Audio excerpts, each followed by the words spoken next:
The rain hadn't stopped for 3 days when Elena Voss stumbled into Black Hollow, half dead, and covered in mud that couldn't quite hide the bruises.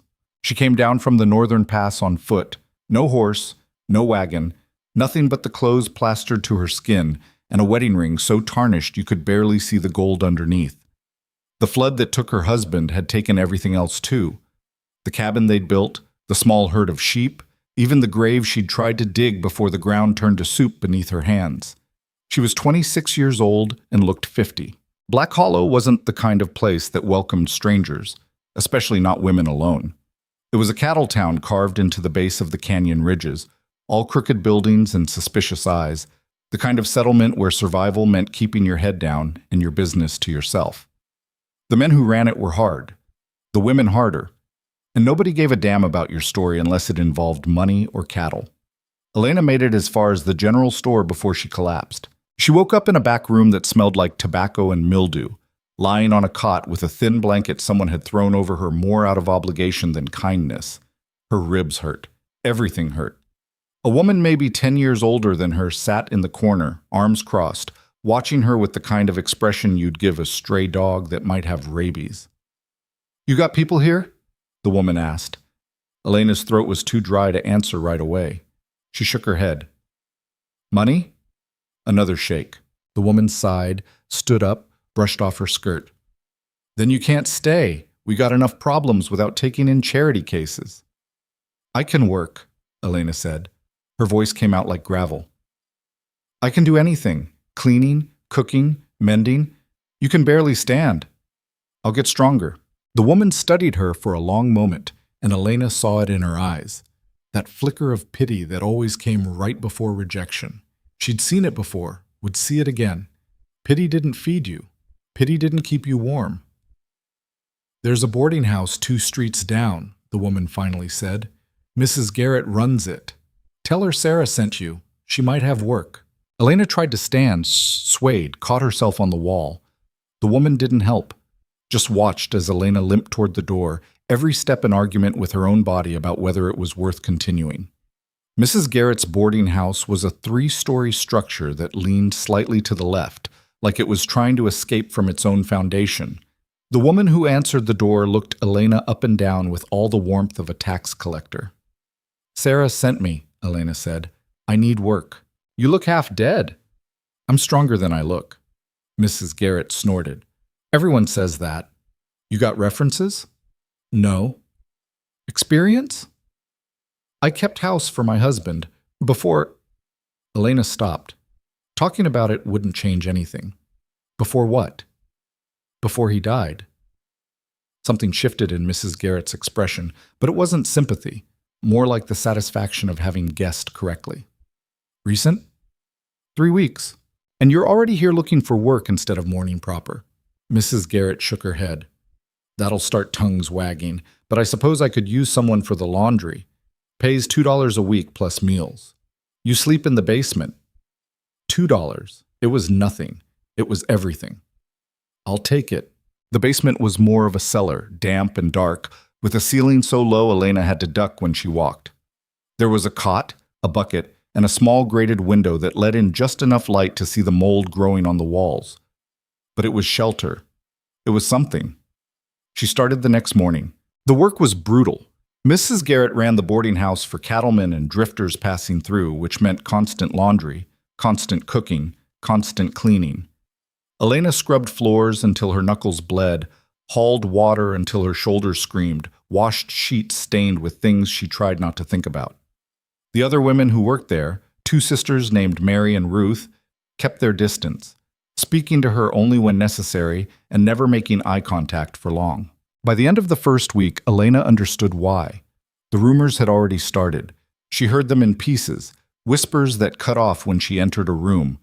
The widow who showed up right after the McCormick livestock started dying.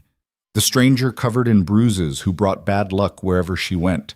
The cursed woman who probably killed her own husband and fled before anyone could prove it. It didn't matter that none of it was true. In a town like Black Hollow, truth was whatever story stuck first. The livestock thing was just coincidence. A sick cow had infected the rest of the herd. Anyone with eyes could see that. But Elena had arrived the same week, and that was enough. When Old Man McCormick's barn burned down 2 days later, she saw the way people looked at her in the street, saw mothers pull their children closer when she walked past. She tried to ignore it, tried to keep her head down and work hard enough that the accusations would blow over. But Black Hollow wasn't that kind of town. The first real trouble came on a Saturday night. Elena was carrying a basket of laundry back from the creek when 3 men blocked her path.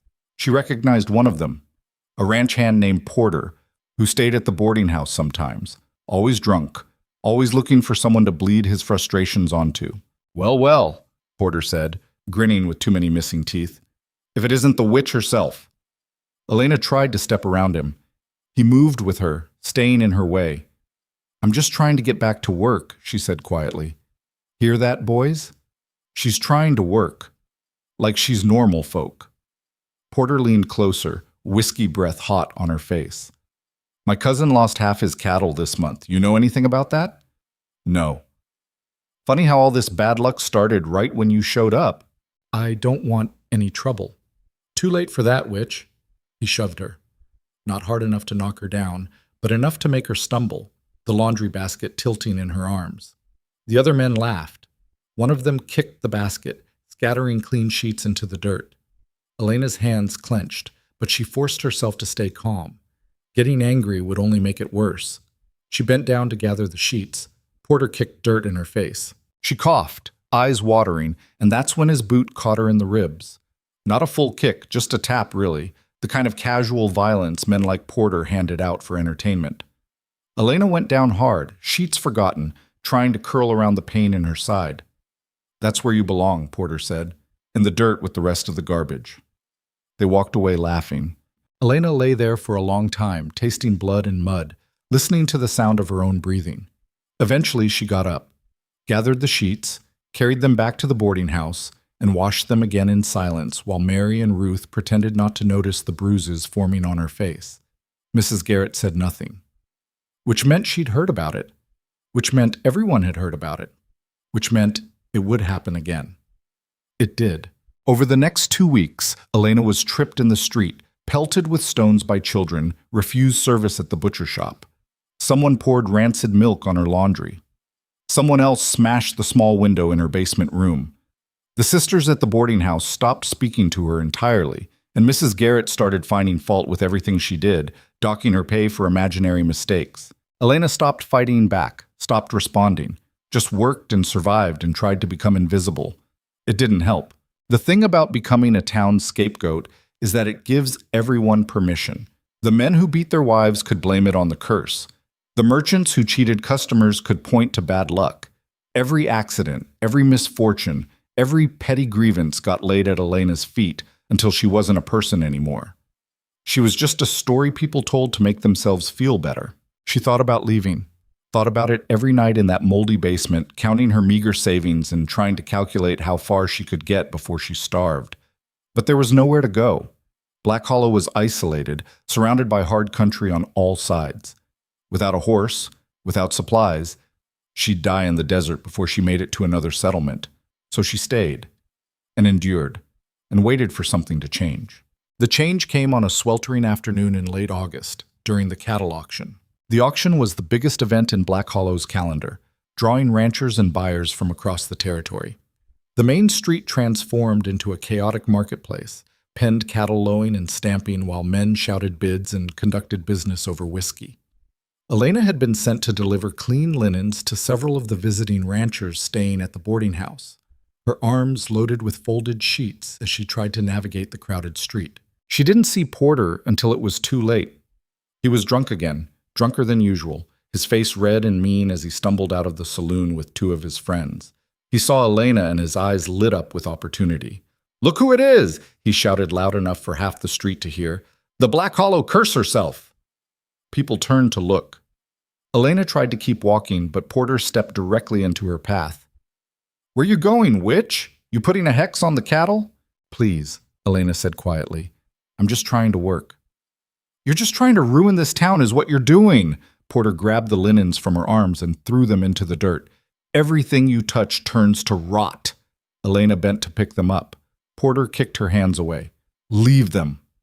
"I need those for—" "I said leave them." This time when he shoved her, he used real force.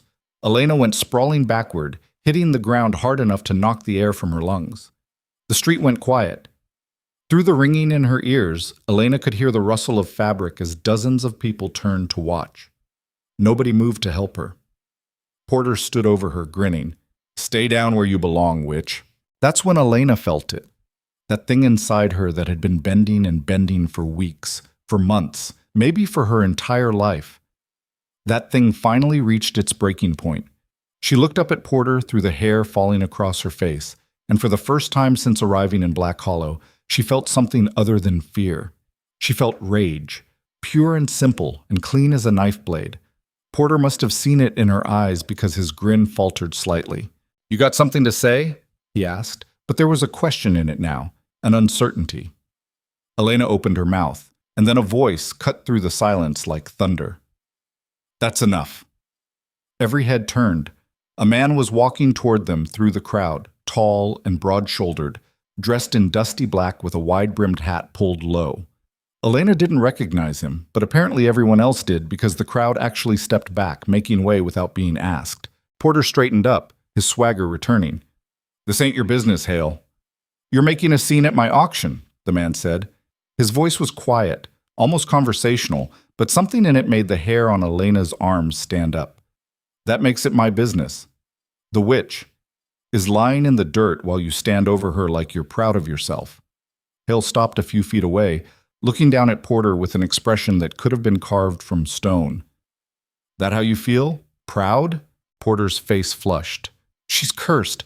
Everyone knows it. She's half your size, and you put her on the ground in front of 100 people." Hale's tone hadn't changed, but somehow it got colder. "You want a medal?" The crowd was dead silent now.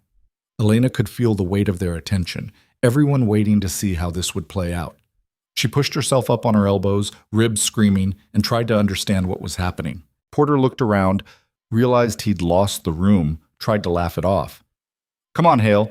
Everyone knows what she is. I'm just what? Just proving you're a man by beating on someone who can't fight back?" Hale took another step forward. "That what your daddy taught you? You got no right." "I got every right. This is my town during auction week. My rules." Hale's hand rested casually on his belt, not quite touching the revolver there, but close enough to make the threat clear. "And my rules say you don't hit women in my sight. Ever." Porter's jaw worked, but no sound came out. He looked at his friends, who suddenly found the ground very interesting. Looked at the crowd, which had turned from audience to jury. Whatever power he'd felt standing over Elena had evaporated completely. "Apologize," Hale said. "What? You heard me. Apologize to the lady. She's not a—" "Now." The word came out like a whip crack. Porter flinched. For a long moment, Elena thought he might actually do something stupid, might actually try to escalate this into real violence. But whatever courage the whiskey had given him wasn't enough to face down Dorian Hale. "Sorry," Porter mumbled, not looking at Elena. "Louder." "I said I'm sorry." "Get out of my sight." Porter practically ran. His friends followed. The crowd began to disperse, going back to their business now that the show was over.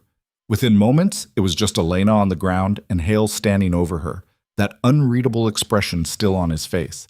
He held out his hand. Elena stared at it. In her experience, when men offered help, there was always a price attached, always something they wanted in return. But she also knew she couldn't just sit here in the dirt forever. Slowly, she reached up and took his hand. His grip was calloused and strong. He pulled her to her feet without apparent effort, then immediately released her and stepped back, giving her space. "You hurt?" he asked. Elena tested her weight. Everything ached, but nothing felt broken. "I'll be fine." "That's not what I asked." "I've had worse." Something flickered across his face, anger maybe, or disgust, though Elena couldn't tell if it was directed at her or the situation. He bent down and gathered the scattered linens, shaking the dirt off before handing them back to her. "Thank you," Elena said quietly. Hale studied her for a moment, his eyes dark and unreadable beneath the brim of his hat. Then he did something that surprised her. He took off his hat and held it against his chest. "Ma'am," he said, "I'm sorry you had to experience that in my town." Elena blinked. Nobody had called her ma'am in months, Nobody had apologized for anything that happened to her since she'd arrived. "It's not your fault," she managed. "Isn't it?" He put his hat back on. "I own half the land around Black Hollow. I employ half the men. If I wanted this place to be civilized, it would be." He paused. "What's your name?" "Elena. Elena Voss." "Mrs. Voss, then." He nodded once, formal and old-fashioned in a way that felt out of place in this rough country. "Do you have anyone in town? Family? Friends?" "No." "Where are you staying?" "The boarding house." "And they're treating you well there?" Elena almost laughed, but lying seemed pointless. "They're treating me the same as everyone else here." Hale's jaw tightened. He looked away toward the cattle pens, the auction, the business that was waiting for him. Elena expected him to make an excuse and leave. That's what people did. They helped just enough to feel good about themselves, then walked away before it cost them anything real. Instead, he looked back at her and said, "How long have you been in Black Hollow?" 6 weeks. "And in those 6 weeks, how many times has something like this happened?" Elena didn't answer. Didn't need to. He could see it in her face, in the layers of bruises at different stages of healing, in the way she held herself like someone expecting the next blow. "Right," Hale said softly. Then louder. "Mrs. Voss, I'm going to ask you something, and I want you to know you can say no. I'll respect that. But I'm going to ask anyway because I think we might be able to help each other." Elena's stomach tightened. Here it comes, she thought. The price, the payment. Whatever it was, men like him really wanted when they played rescuer. "I'm listening," she said carefully. "I need a wife." Of all the things Elena had been bracing herself for, that wasn't one of them. She actually took a step back, sure she'd misheard. "What?" "I need a wife," Hale repeated, calm as if he was discussing the weather. Not for anything improper. I have a ranch. Large spread, good land, but isolated. 3 hours from here by horse over difficult terrain. I had a housekeeper, but she quit last month. Said it was too lonely." He paused. "Truth is, it's also dangerous. I have enemies. Men who'd like to see me fail or worse. Having a woman alone out there puts her at risk.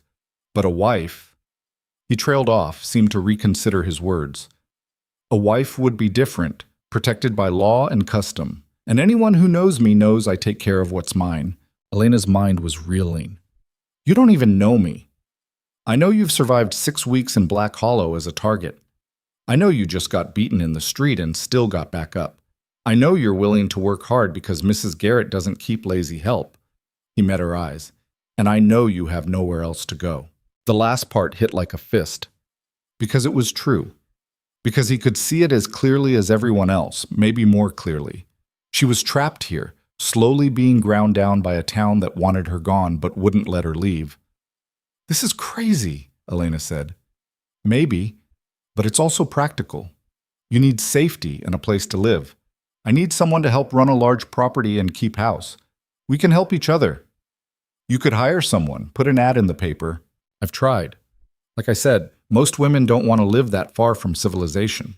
And the ones who do..." He shook his head.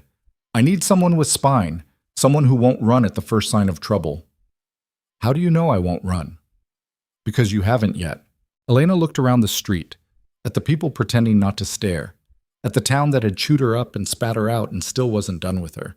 She thought about the basement room, the constant threats, the knowledge that sooner or later Porter or someone like him would go too far and she'd end up really hurt or worse. "What exactly would you expect from this arrangement?" she asked slowly. "I'd expect you to help run the ranch, cooking, some cleaning, managing supplies. In return, you'd have a roof over your head, food, safety, and respect." He paused. "I won't touch you. That's not what this is about. I had a wife once, loved her more than breath. She died 5 years ago and took that part of me with her. I'm not looking to replace her. I'm just looking for partnership. Someone capable I can trust. And if I want to leave, then you leave. I'm not looking for a prisoner, Mrs. Voss. I'm looking for help. If it doesn't work out, you go your own way with enough money to start fresh somewhere else." It was the most insane proposal Elena had ever heard. Marry a complete stranger and move to an isolated ranch to keep house for a man with enemies. Everything logical in her brain screamed that this was a terrible idea. But everything logical in her brain had also told her she could make it work in Black Hollow if she just kept her head down and worked hard. That hadn't turned out so well. "I need time to think," Elena said. "You have until sundown tomorrow. Auction ends then. After that, I head back to the ranch." Hale tipped his hat. "Mrs. Garrett knows where to find me if you decide to take me up on it." He turned and walked away, moving back toward the cattle pens where men were already flagging him down with questions. Elena stood there holding the dirty linens, watching him go, trying to process what had just happened, trying to figure out if she'd just been offered salvation or signed up for a different kind of hell. Chan. That night, Elena lay awake in the basement and tried to think rationally about Dorian Hale's proposal. The smart move was obviously to say no. You didn't marry strange men. You didn't agree to live in isolation with someone you didn't know. You didn't trust that kind of offer, especially from a man powerful enough that the whole town stepped aside when he walked through. But rational thinking had gotten her here, sleeping in a moldy cellar, waiting for the next time someone decided to use her as a punching bag. What did she actually know about Hale? He was rich, obviously, influential. People feared him or respected him or both. He'd intervened when he didn't have to. He'd offered help without asking for anything immediate in return. Or maybe that was the trap. Maybe he was just more sophisticated about it than Porter, knew how to play the long game. Get her isolated on his ranch where nobody could hear her scream, then show his true colors. But if he wanted that, there were easier targets. Women without the kind of notoriety Elena had. Women who wouldn't be missed. The thought made Elena's stomach turn. Is that what she'd become? Someone who wouldn't be missed? Someone so beaten down that disappearing seemed like a lateral move instead of a tragedy? She rolled over, staring at the moldy wall. Thought about her husband, about the life they'd built that the flood had washed away. She'd loved him. He'd been kind. He'd died anyway, and kindness hadn't saved him, hadn't saved her, hadn't done a damn thing except leave her alone in a world that ate people like her for breakfast. Maybe that was the problem. Maybe she'd been trying to survive on kindness when what she really needed was something harder, something sharp enough to cut back. Or maybe she was just exhausted and desperate and looking for reasons to justify a terrible decision. The next day crawled past. Elena worked in a daze, scrubbing floors and hauling water while her mind spun in circles. Mrs. Garrett watched her with narrow eyes, like she could sense something was coming. "You thinking about leaving?" the older woman finally asked around noon. Elena was elbow-deep in wash water. She didn't look up. "Why would you think that?" "Because Dorian Hale talked to you yesterday, and now you've got that look. The one people get when they're thinking about doing something stupid." "Would you care if I left?" Mrs. Garrett snorted. "Not particularly. You've been nothing but trouble since you showed up.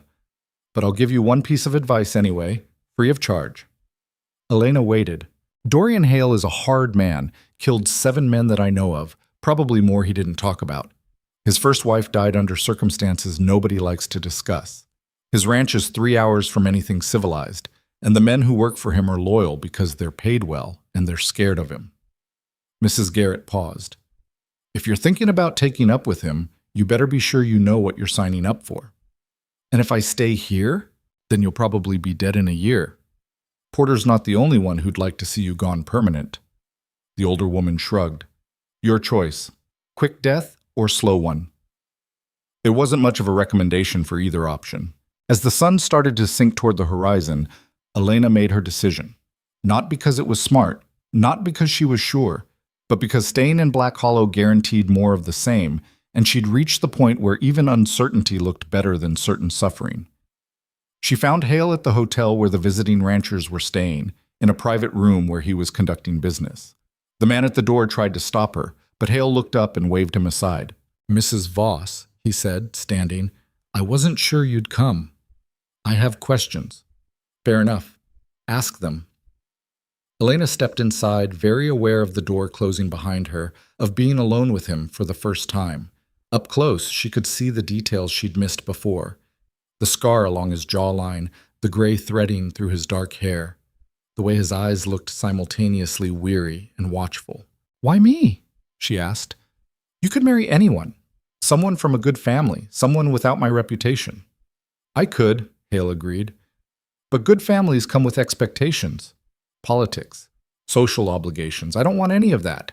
I want someone practical, someone who understands that life is hard and doesn't need to be protected from reality.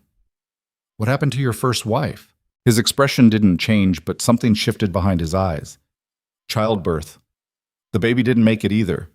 We were too far from a doctor, and by the time I realized how bad it was, he stopped. I loved her. I wasn't a good husband, but I loved her. Her death is my fault for bringing her out there. The honesty of it caught Elena off guard. She'd expected excuses or deflection, not this raw admission. And you want to do it again? Bring another woman out there? No. I want to be honest about what that life is. I want someone who chooses it with eyes open instead of romantic notions about ranch life. He met her gaze. You've been ground down by this town. I've been ground down by guilt. Maybe we're both broken enough to be practical with each other. It wasn't a love story. It wasn't even particularly hopeful, but it was honest. And honesty was something Elena had precious little of lately. If I say yes, she said slowly, and it turns out you're lying, that you want something I'm not willing to give, then you kill me, Hale said simply. I'll teach you how to shoot, teach you the land. If I cross a line, put a bullet in me. There's a sheriff 3 counties over. You ride there, tell him I attacked you, he'll believe it. Half the territory would throw a party. Elena stared at him. You're serious? Completely. I'm not a good man, Mrs. Voss, but I keep my word.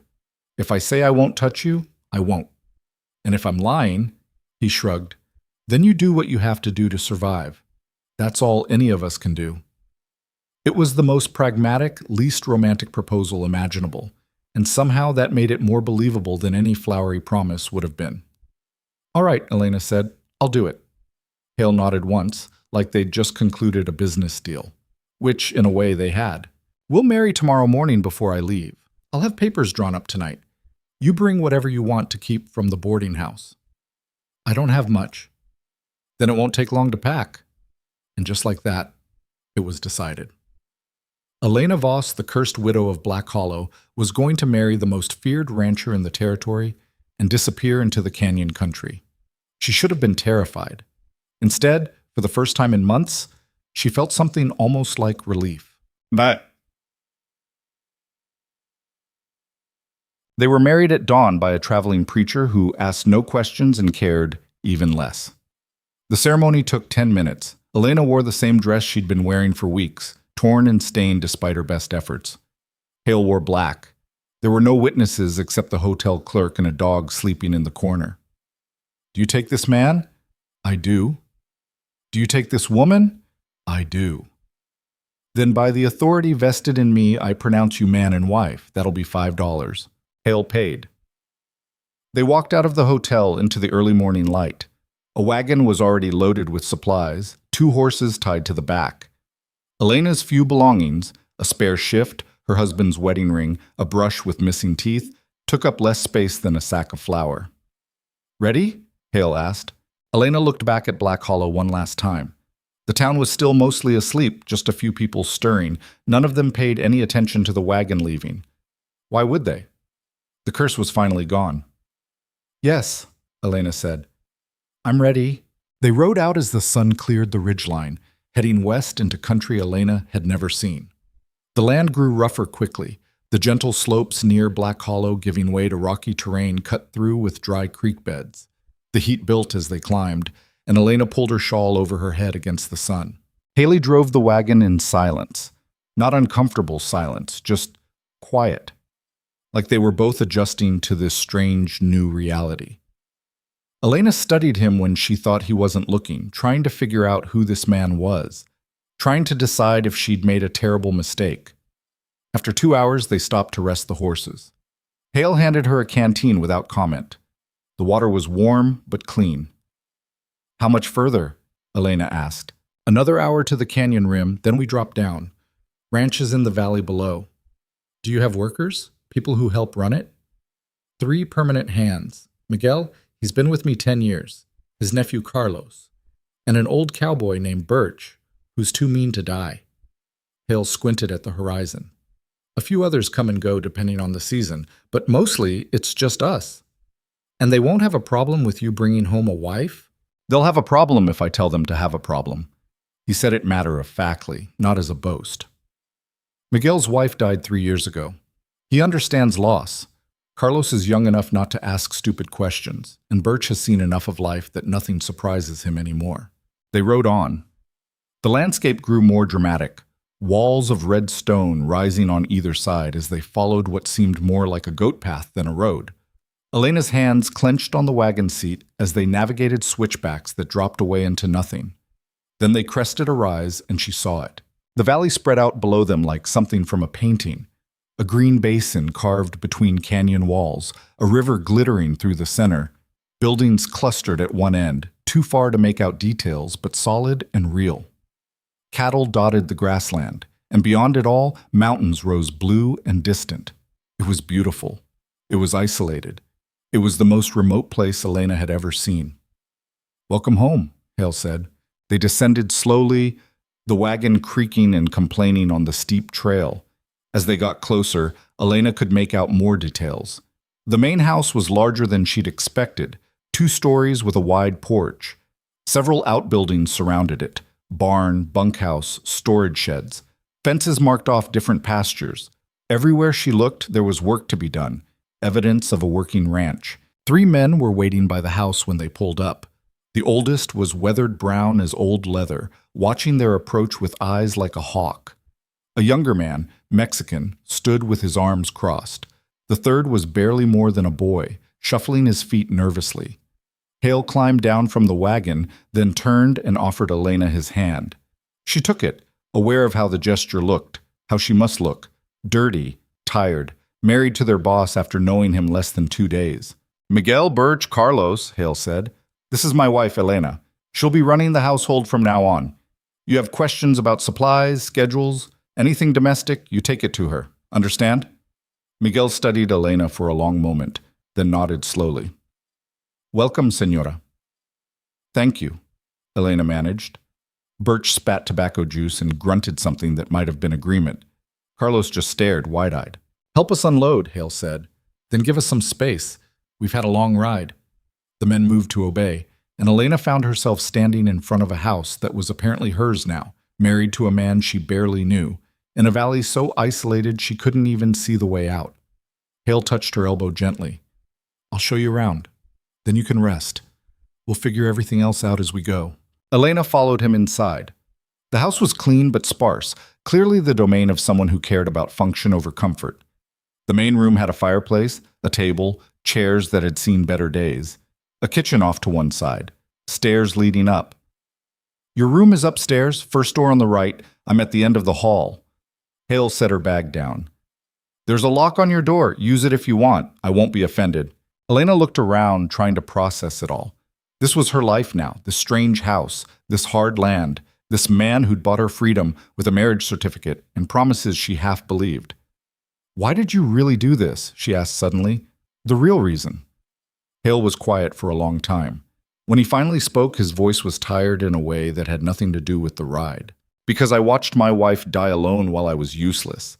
Because I've spent 5 years in this house with ghosts. Because I'm tired of being alone with my failures." He met her eyes. "And because when I saw you lying in that dirt, I saw someone who'd understand that sometimes survival is the only victory that matters." It wasn't romantic, but it was true. And truth, Elena was learning, was more valuable than pretty lies. "All right," she said, "let's figure out how to survive this together." The first week was harder than Elena expected, and she'd expected it to be hard. The house wasn't dirty exactly, but it had the particular kind of neglect that came from men living alone. Dust in the corners, grease on the stove that had been wiped but not cleaned, windows that hadn't been properly washed in years. Elena threw herself into it like penance, scrubbing and organizing from dawn until her hands cramped and her back screamed. Hale watched her work with an expression she couldn't read. On the 3rd day, he finally said something. "You don't have to do all this at once." Elena was on her knees scrubbing the kitchen floor. She didn't look up. "It needs doing. It's been like this for months. Another week won't kill anyone. I need to do something." She sat back on her heels, pushing hair out of her face. "I need to feel useful." Hale studied her for a moment, then nodded and left her to it. That was something she was learning about him. He didn't push, didn't argue, just observed and adjusted. It was unsettling in its own way, like living with someone who was always calculating but never showed the math. The ranch hands kept their distance at first. Miguel was polite but formal, speaking to her only when necessary. Carlos avoided her entirely, ducking his head whenever they crossed paths. Birch ignored her existence like she was a piece of furniture that had appeared in the house and might disappear just as mysteriously. Elena didn't blame them. She was an outsider, an unknown quantity, someone the boss had brought home after a 2-day courtship. They had every right to be suspicious. On the 5th day, she made biscuits. It wasn't a grand gesture. She just happened to have time before breakfast and flour that needed using. But when she set them on the table that morning, still warm from the oven, something shifted. Miguel took one, bit into it, and his eyebrows went up. "These are good," he said, genuine surprise in his voice. "My mother's recipe." "She teach you to cook?" "She tried. I was better at the other things, sewing, mending, but I learned enough." Birch took 3 biscuits without comment. Carlos took one and ate it so fast Elena wasn't sure he tasted it.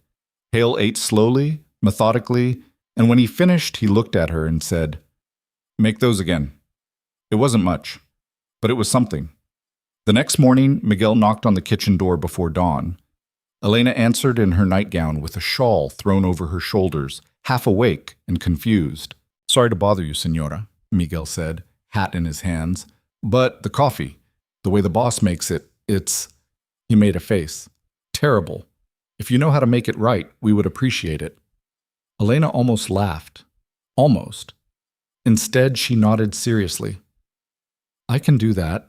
From then on, she made the coffee every morning, strong and dark the way working men needed it. None of the weak brew Mrs. Garrett had preferred. The hands started showing up to breakfast instead of grabbing food and disappearing. Started talking around the table, trading stories about the cattle and the fences and the 100 small problems that came with running a ranch this size. Elena listened more than she spoke, learning the rhythms of this place. Learning that Miguel had worked ranches across 3 territories before settling here, that Carlos was his sister's son, sent north after some trouble Elena didn't ask about, that Birch had been a trapper before his knees gave out, and Hale had hired him more out of pity than need, though nobody said that part out loud. And slowly, she learned about Hale himself. He woke before sunrise every day without fail, checked the horses first, then walked the property line looking for breaks in the fence or signs of predators. He worked alongside his men, never asking them to do anything he wouldn't do himself.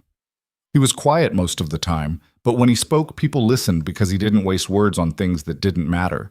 He was also deeply, fundamentally alone. Elena saw it in the way he sat apart at meals, even when he was at the table with everyone. Saw it in how he'd start to say something, then stop himself, like he'd forgotten how to have casual conversation. Saw it in the evening when he'd stand on the porch smoking and staring at the mountains until full dark, and the expression on his face was so empty it made her chest hurt. She understood it, recognized it. She'd worn that same expression in Black Hollow. 2 weeks in, Elena woke in the middle of the night to shouting. She grabbed the rifle Hale had insisted she keep by the bed. "Loaded, safety on, you need it, you flip this and point," and crept to her door. The hallway was dark. The shouting was coming from Hale's room. Elena stood outside his door, heart hammering, trying to decide what to do. The words were incomprehensible, just raw sound, pain vocalized. Then something crashed and she made up her mind. "Hale," she called through the door. "Are you all right?" The shouting stopped. For a long moment there was only silence. Then, "I'm fine. Go back to bed." His voice was hoarse, wrecked, not fine at all. "You're not fine. Can I come in?" "No. I'm coming in anyway." She opened the door. The room was a mess. That chair overturned, lamp knocked to the floor, blankets twisted like he'd been fighting them. Hale sat on the edge of the bed in just his pants, head in his hands, breathing hard. Elena set the rifle down and approached slowly, the way you'd approach a wounded animal. "Nightmare?" she asked. "Something like that. You want to talk about it?" "No." She sat down beside him, not touching, just present. They stayed like that for a while, the only sound their breathing gradually syncing up. Finally, Hale lifted his head. "I dream about her sometimes." about being too slow, too stupid to save her, about watching her die and being useless. He laughed, bitter and broken. 5 years and it doesn't get easier, just different. My husband drowned, Elena said quietly, in the flood. I couldn't reach him. The water was too fast and I wasn't strong enough, and he just went under. I hear him calling for help sometimes, in my sleep, when I'm awake, all the time. Haley looked at her, really looked, and something passed between them. Recognition, maybe. The understanding that came from shared damage. Does it ever stop? He asked. I don't know. I hope so. Yeah, me too. Elena stood, picked up the overturned chair, righted the lamp. You should try to sleep. Morning comes early. Elena. She turned. Hale was still sitting there, looking lost in a way she'd never seen him look. Thank you for not making it a big thing.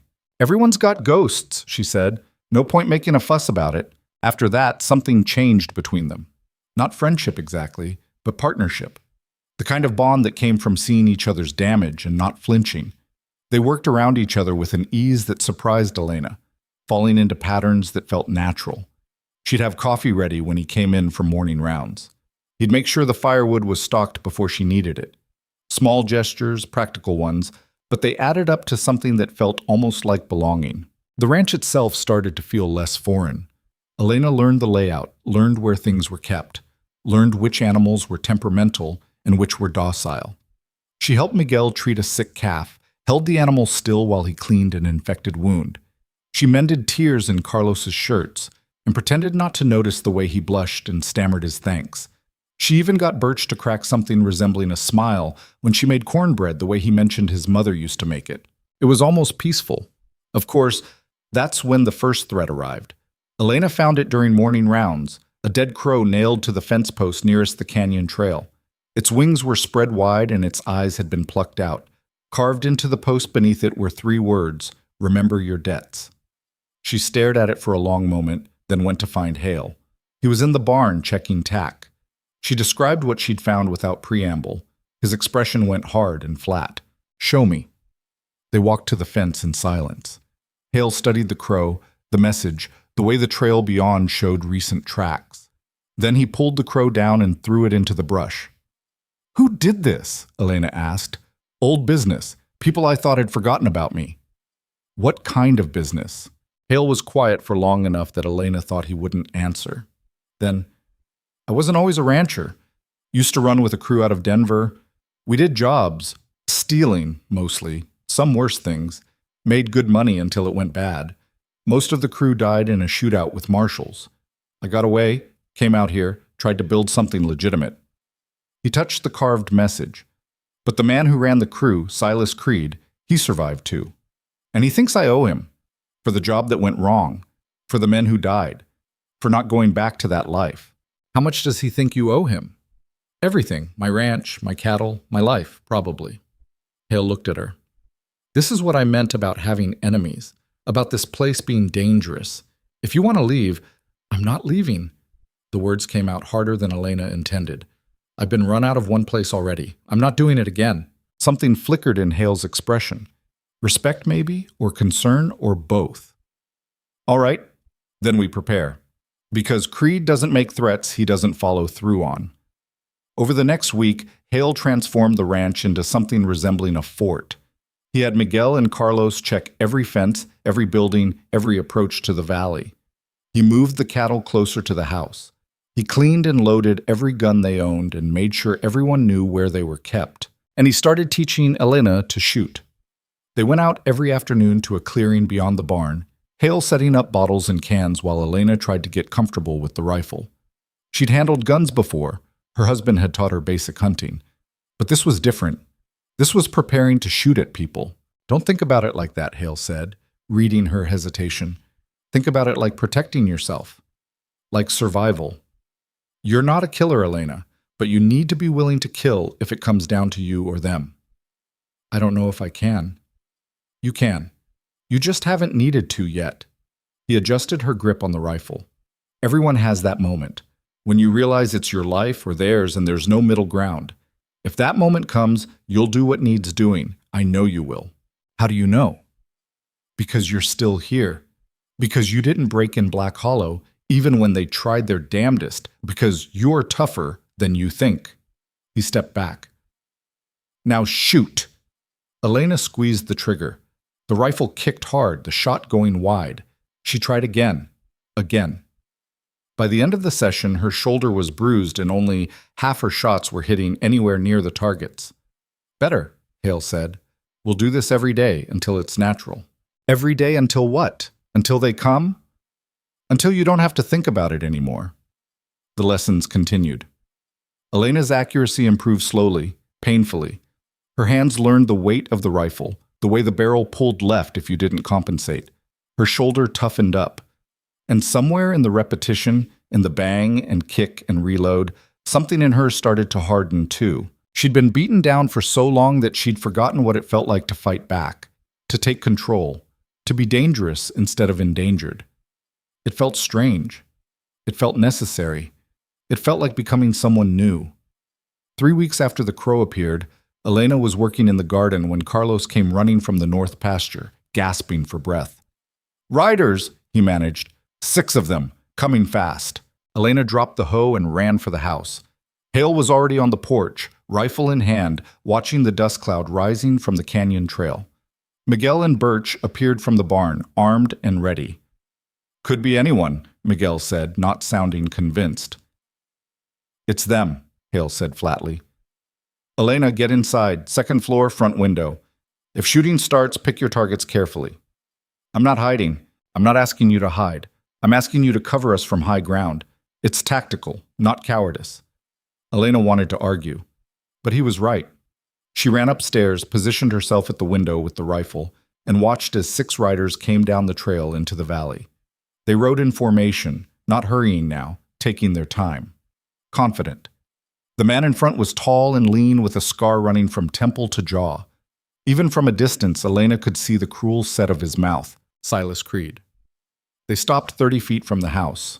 Creed smiled, all teeth and no warmth. "Dorian Hale," he called out. "Been a long time." "Not long enough."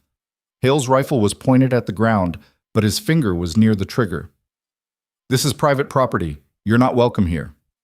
Now that's no way to greet an old friend. "We're not friends. We were never friends. You were my boss, and I was stupid enough to follow orders. Then you got 7 men killed, and I got smart." Creed's smile widened. "That's your version. My version is you ran like a coward, while good men died covering your retreat. Your version is a lie. Those men died because you ignored my warning about the marshals, because you wanted one more score even when I told you it was a trap. And yet you're the one who got away clean. Built yourself a nice little life out here." Creed gestured at the ranch. "While I spent 2 years in prison eating rat stew and watching men die of fever. Not my problem." "See, that's where you're wrong. Because I decided it is your problem. Because you owe me, Dorian. You owe me for every day I spent in that cell. You owe me for the men who died. You owe me for walking away like none of it mattered." "I don't owe you anything." Creed's expression hardened. "I think you do. I think you owe me this ranch, this land, everything you built while I was rotting, and I think you're going to give it to me, unless you want more blood on your conscience." From her window, Elena could see the other riders shifting, hands moving toward weapons. Miguel and Birch were positioned on either side of Hale, ready. The air felt electric, like the moment before lightning struck. "I'm not giving you anything," Hale said. "So you can ride out now, or you can force this and see how it ends. Your choice." Creed laughed. "Oh, I know how it ends, but I'm patient. I can wait. I can make this slow. I can hurt everything you care about until you beg me to just take the ranch and leave." His eyes found the window where Elena was positioned. "Starting with that pretty new wife I heard you picked up. Widow, wasn't she? From Black Hollow? Must be special if you finally came out of mourning for her." Elena's grip tightened on the rifle. She had Creed lined up in her sights. 1 shot. But Hale had said to wait, to not fire first. "You go near her, I'll kill you," Hale said quietly. "Not a threat. A promise. You can come after me all you want, Silas, but you leave her out of this." "Or what? You'll shoot me in front of witnesses? We both know you're too smart for that." Creed turned his horse. "I'll be seeing you, Dorian. Real soon, and next time I won't be so friendly." They rode out slowly, making a show of their leisure. Elena kept the rifle trained on Creed's back until they disappeared over the rise. Then she set it down with shaking hands and went downstairs. Hale was still on the porch, staring after them. Miguel was speaking rapid Spanish, angry and worried. Birch was checking his ammunition. "They'll be back," Carlos said nervously. "They know where we are now." "They always knew where we were," Hale said. "They were just waiting for the right moment." He turned to Miguel. "Double the watch rotation. Nobody goes anywhere alone. We work in pairs, always armed." "For how long?" "Until this is settled one way or another." Elena stepped outside. "What does that mean? What's settled?" Hale looked at her, and his expression was grim. "It means eventually they're going to force a confrontation, and when they do, people are going to die. Then we leave. Go somewhere else. Start over. They'll follow. And even if they didn't, running means they win. Means they take this place, sell it off, and use the money to hurt other people. I can't let that happen. You also can't fight 6 men." "I know." Hale's jaw tightened. "But I'm going to anyway. Because that's what you do when someone threatens what's yours. You fight, even when the odds are bad." Elena wanted to argue, wanted to find some clever solution that didn't end in violence. But looking at Hale, at the stubborn set of his shoulders and the old pain in his eyes, she understood. This wasn't just about the ranch.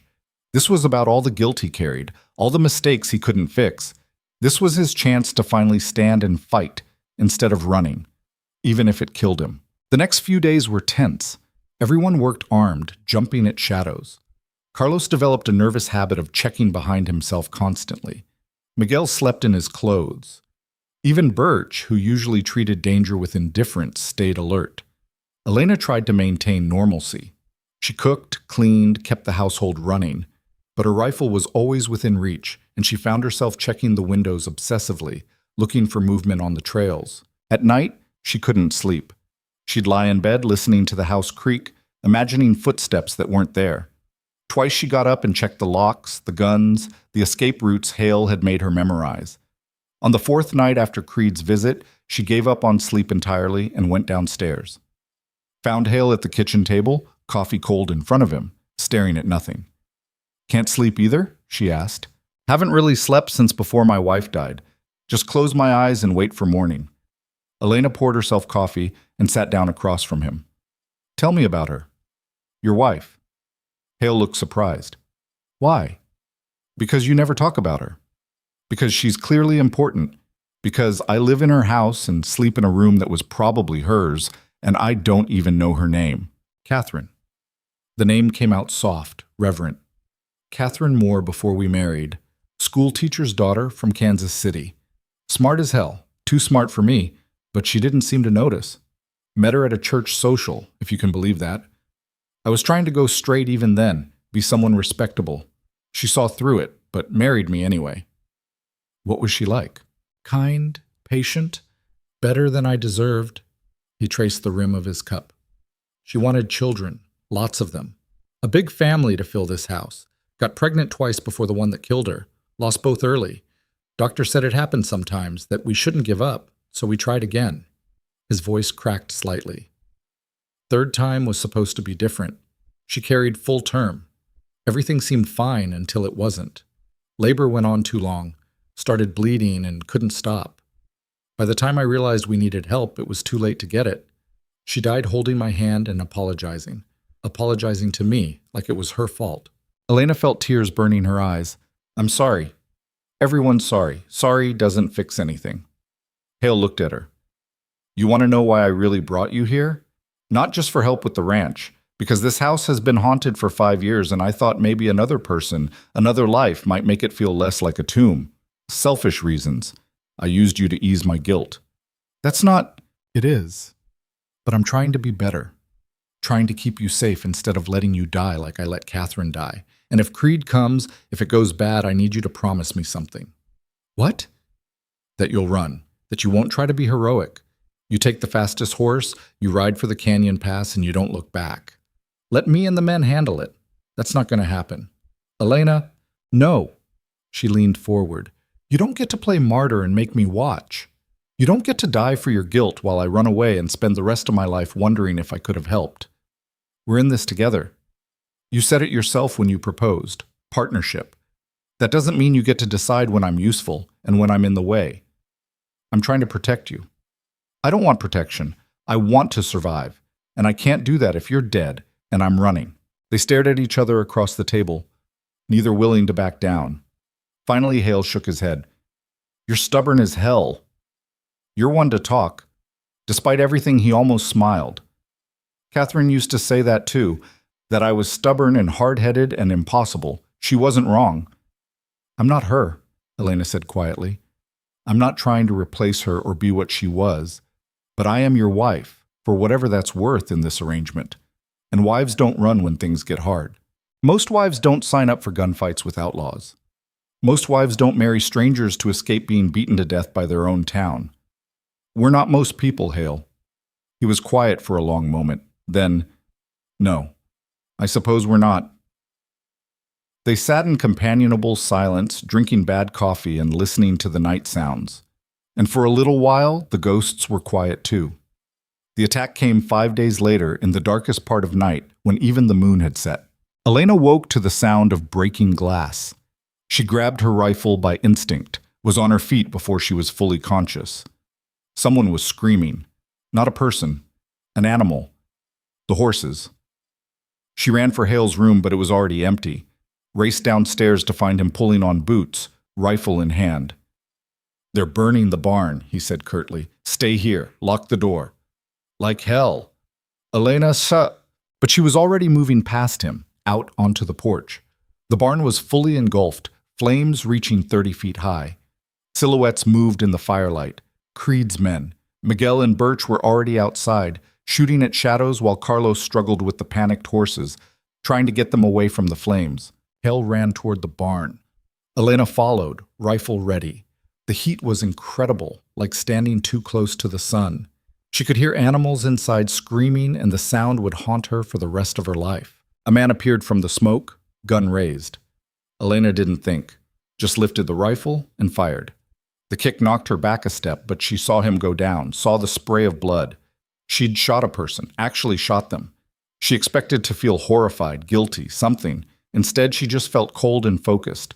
There wasn't time for horror. Miguel shouted something in Spanish. Elena turned and saw Creed himself, pistol aimed at Hale's back. She fired again. Missed. Creed turned toward her and smiled, that terrible smile, and adjusted his aim. Hale threw himself between them, tackled Creed to the ground. They rolled in the dirt, struggling for the gun. Elena ran forward, but someone grabbed her from behind, arm around her throat, cutting off her air. She dropped the rifle, couldn't breathe, clawed at the arm, choking her. Her vision started to gray. This is it, she thought distantly. This is how I die. Then Carlos was there, smashing something into her attacker's head. The arm released. Elena fell to her knees, gasping, trying to remember how to breathe. When she looked up, the man who'd grabbed her was on the ground unconscious, and Carlos was standing over him with a shovel, shaking. Thank you, Elena wheezed. Gunshots cracked through the air. Elena grabbed her rifle and looked for Hale, found him still fighting with Creed, both of them bloody now. Other attackers were retreating, spooked by the resistance, or maybe just satisfied with the destruction. The barn was completely gone, collapsed in on itself in a shower of sparks. Hale finally got the upper hand, pinning Creed face down in the dirt, gun pressed to his head. Give me one reason, Hale snarled. Creed laughed, coughing blood. Because you're not a killer anymore, because you've gone soft. Because you know if you pull that trigger, you become everything you're trying not to be. Hale's finger tightened on the trigger. Elena could see it happening, see him making the choice. Then Birch was there, putting a hand on his shoulder. Law can have him, the old man said. We got witnesses now. He burns for this legal-like. For a long moment, Hale didn't move. Then slowly, he pulled the gun back. Tie him up. Someone ride for the sheriff. They bound Creed and 3 of his men who'd been captured or killed in the fight. The others had escaped into the darkness. As dawn broke over the valley, Elena stood looking at the ruins of the barn, at the dead animals they couldn't save, at the blood soaking into the dirt. Hale came to stand beside her, his face covered in soot and cuts. You all right? he asked. I shot someone. Elena's voice sounded strange to her own ears. I killed a man. I saw him fall, and I felt nothing. Shock. It'll hit you later. What if it doesn't? What if I'm just cold? Hale looked at her, really looked, and there was understanding in his eyes. Then you're a survivor. That's not the same as being cold. That's just being what you need to be to live through the night. Elena wanted to believe him, wanted to think that the emptiness she felt was normal, temporary, something that would pass. But standing there in the smoking ruins with blood on her hands, she wasn't sure anymore who she was or what she was becoming. All she knew was that she was still alive. And in this moment, that felt like victory enough. The sheriff arrived 3 days later with 2 deputies. He took statements, examined the bodies, arrested Creed and his surviving men. It should have felt like justice. Instead, it just felt exhausting. After they left, Elena and Hale stood on the porch watching the sun set over the valley. The barn was being rebuilt. The animals that survived were being cared for. Life was returning to something resembling normal. You could still leave, Hale said quietly. After all this, no one would blame you. Are you asking me to leave? No, but I'd understand if you wanted to. Elena thought about Black Hollow, about being kicked in the dirt while people laughed, about months of fear and humiliation and grinding poverty.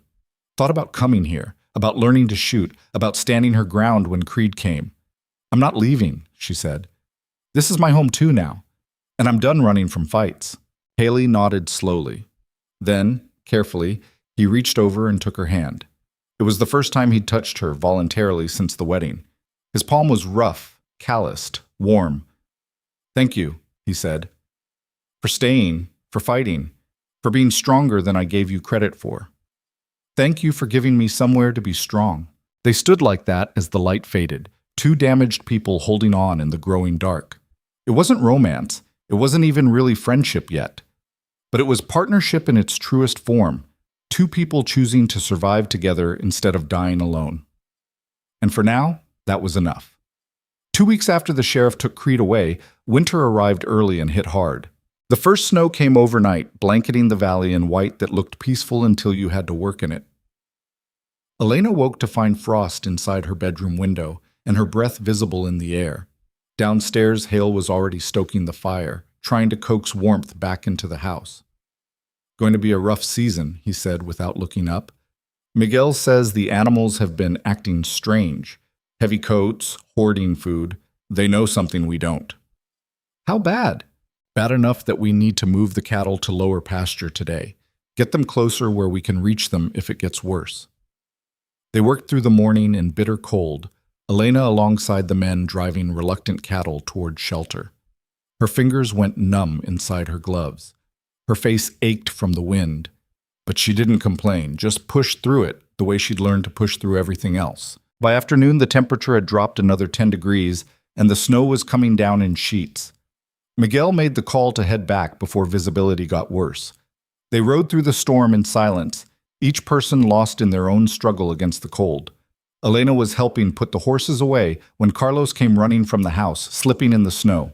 "It's the boss," he shouted over the wind. "Something's wrong." They found Hale collapsed just inside the door, shivering violently, his lips tinged blue. Elena dropped to her knees beside him, pulling off her gloves to touch his face. His skin was ice cold. "How long has he been like this?" she demanded. "I don't know. I just found him." "Miguel, help me get him upstairs. Birch, get every blanket we have. Carlos, boil water. Now." They moved fast, hauling Hale up the stairs and into bed. Elena stripped off his wet clothes with clinical efficiency, trying not to think about the scars covering his body or the way his muscles had gone rigid from cold. She piled blankets on him while Miguel built up the fire until the room was sweltering. "He was fine this morning," Miguel said, worried. "Strong as always." "He was hiding it." Elena pressed her hand to Hale's forehead. Still cold, but his shivering was easing slightly. Probably felt it coming and pushed through anyway because that's what he does. "Is he going to be all right?" "I don't know." She sent the men away and sat vigil beside the bed. Hale's breathing was shallow but steady. Every so often he'd mumble something incomprehensible, lost in fever dreams. Elena wiped his face with warm water, made him drink when she could get him conscious enough to swallow. and waited. Night came. The storm intensified, wind howling around the house like something alive and hungry. Elena dozed in the chair beside the bed, jerking awake every time Hale's breathing changed or he made a sound. Sometime near midnight, he opened his eyes. "Catherine?" Elena's chest tightened. "No, it's Elena." He blinked, trying to focus. "Where? You're home. You collapsed. You have a fever. Can't be sick. Too much work." "Well, you are sick, so the work waits." He tried to sit up, failed, fell back against the pillows with a grunt of frustration. "This is stupid." "Yes, it is. Drink this." She held water to his lips. He drank reluctantly, like a child being forced to take medicine. When he finished, he looked at her with eyes that were too bright, pupils blown wide from fever.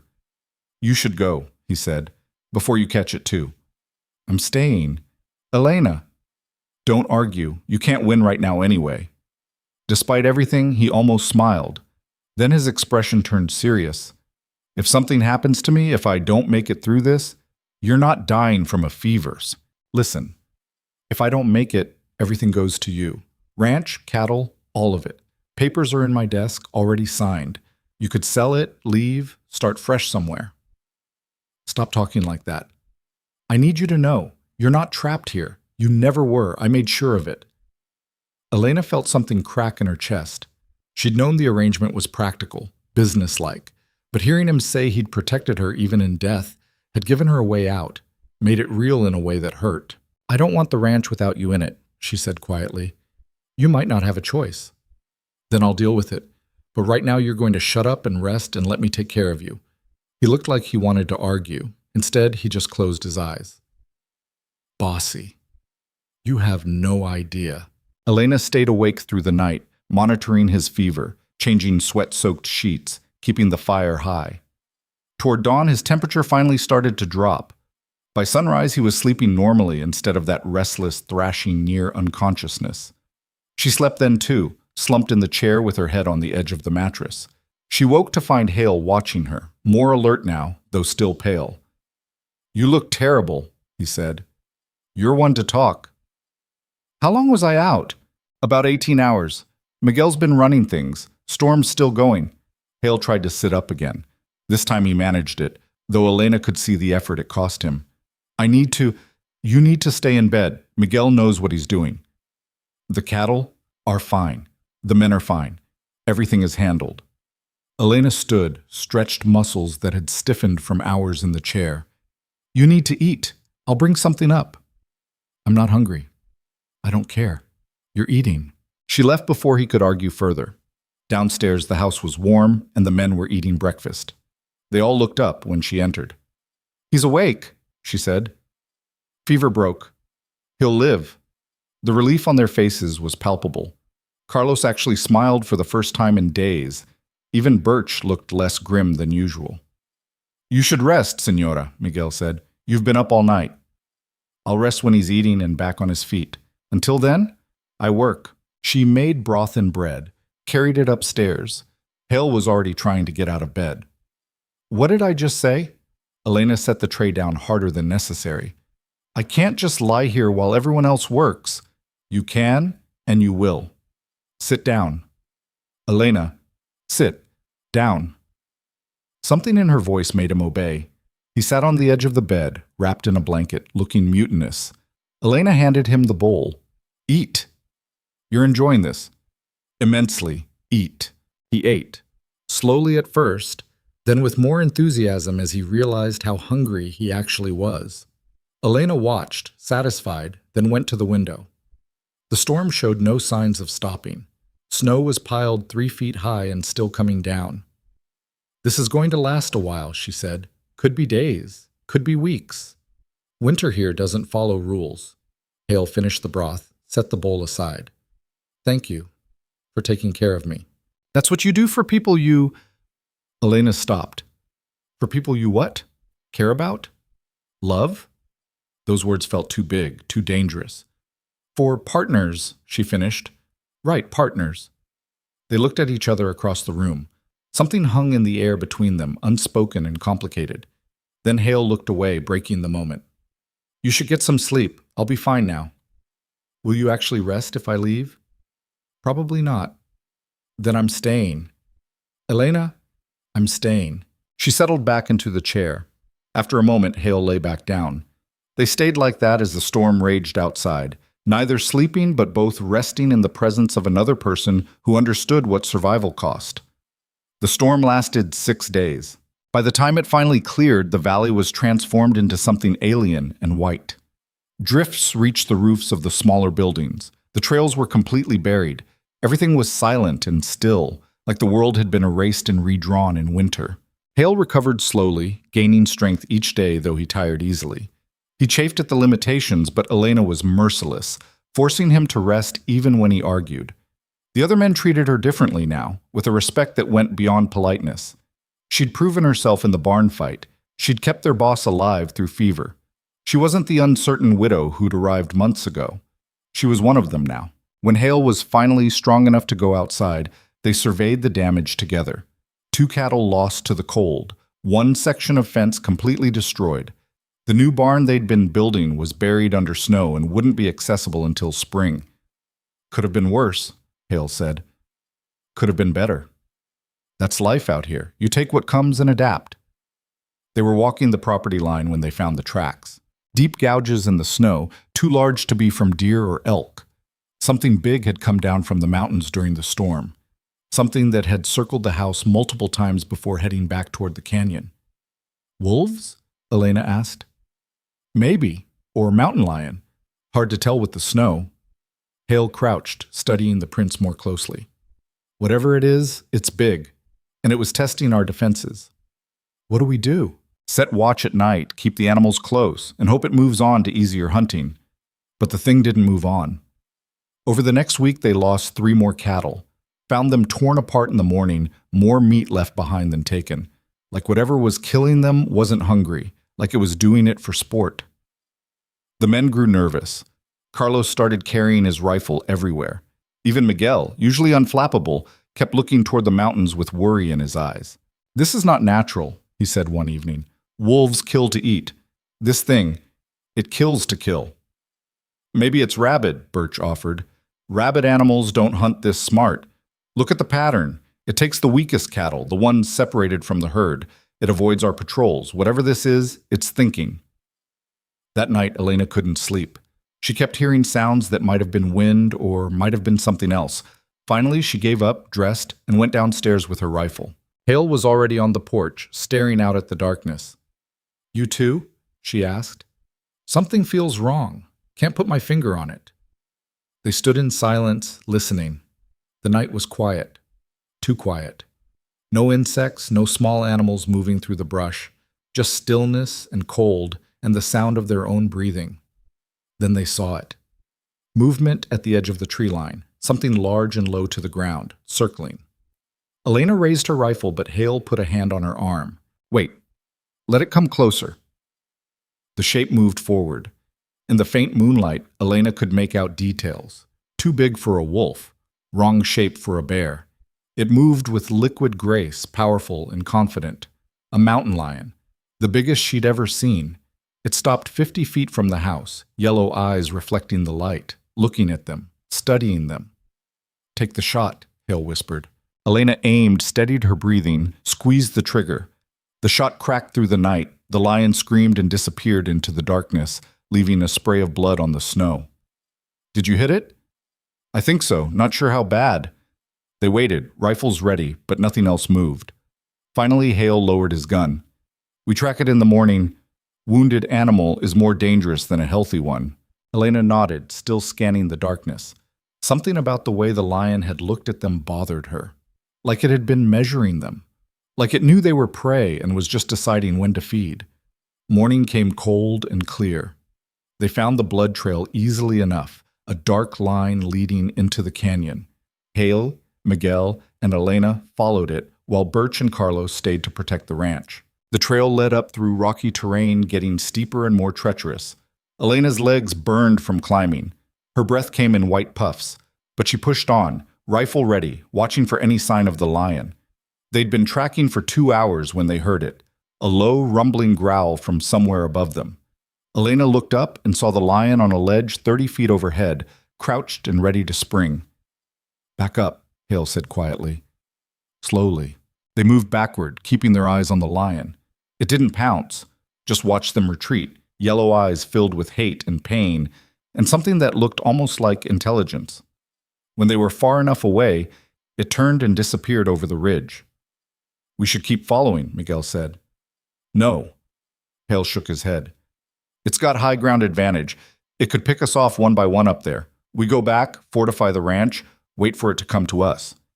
And if it doesn't, then we got lucky.